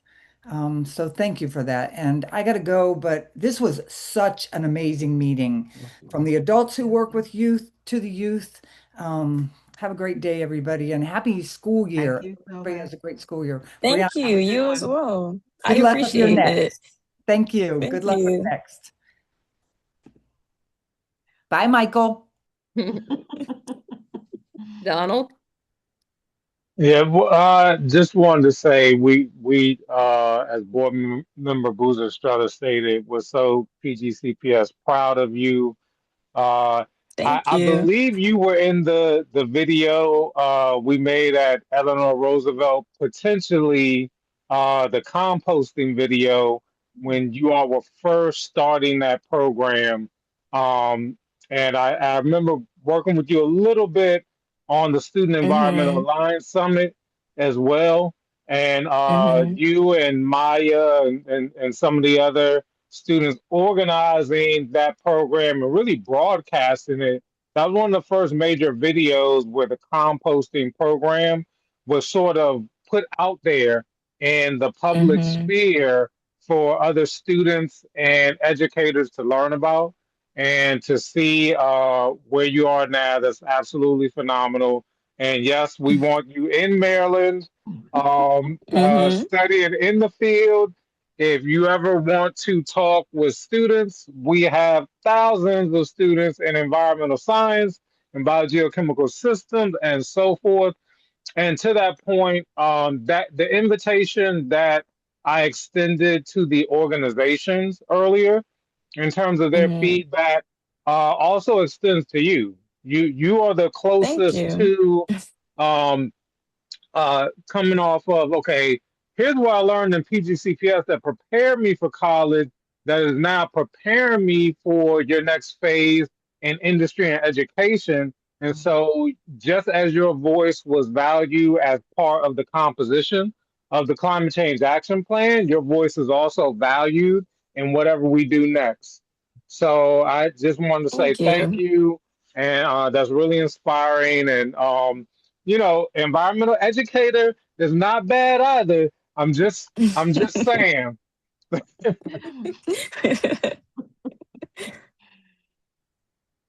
All right. Let's see. Is it Julian? It's Hulam. Hulam. Yes. Thank you. Thank you, Ms. Boozer Struther. Brianna, I love your story. Thank you. Yes, and I just want to echo the sentiments of Aster before and Brooke and Latanya. Like we do have there is an opportunity within our organization, and we'd love for you to continue that conversation, see if, it could possibly be a fit. So I just wanted to make sure Mhm. if Ms. Boozer Struthers relay our information so that way we can connect with Brianna and have a follow-up conversation because Mhm. um I we we're like I said, we're looking and we're about to start that process. So just from hearing your Mhm. story, I'm just like, you're like a Joe. And that's how we treat everyone that works with us. And those that are within our organization. It's like Joe represents so many different things, but it does mean Mhm. like you're that person and special people work with us. So um I see it, but we'll see how it all matches out. But Mhm. we're excited that if things work out, possibly we'll see what happens. Yeah, will do. Thank you. I'll definitely follow up. All right. I don't see any more hands, but again, Brianna, thank you so much for reaching out today and this quick yes to coming to the meeting today. It means so, yeah, as you can tell, it means so much to all of us to to get to hear and share in your success and knowing that there's ways that we can support you and all of your fellow alums as they are, your class coming, that may be coming back to Prince George's County and their network, what they're Mhm. looking for, please let them know that there's a very supportive network ready to help them no matter what their goals are. So you can be an Thank you ambassador so for much. to not hesitate to ask come back to PG CPS network and ask Mhm. for support, as you can, graduate from college and are ready for career. So, Will do. all right. So I only have one final act here is to adjourn the meeting. So the chair informs the public that the next virtual Climate Change Action Plan Ad Hoc Committee meeting will be held on October 28th, 2026 at 4:30 p.m. Please continue to check the PGCPS board webpage for more information and updates. And there being no further business, the time is now 7:08 p.m. and the August 19th, 2026 Climate Change Action Plan Ad Hoc Committee meeting is adjourned. Thank you all so much and have a great night. Thank you. Good night, everyone. Thank you. Thank you. All right, take care.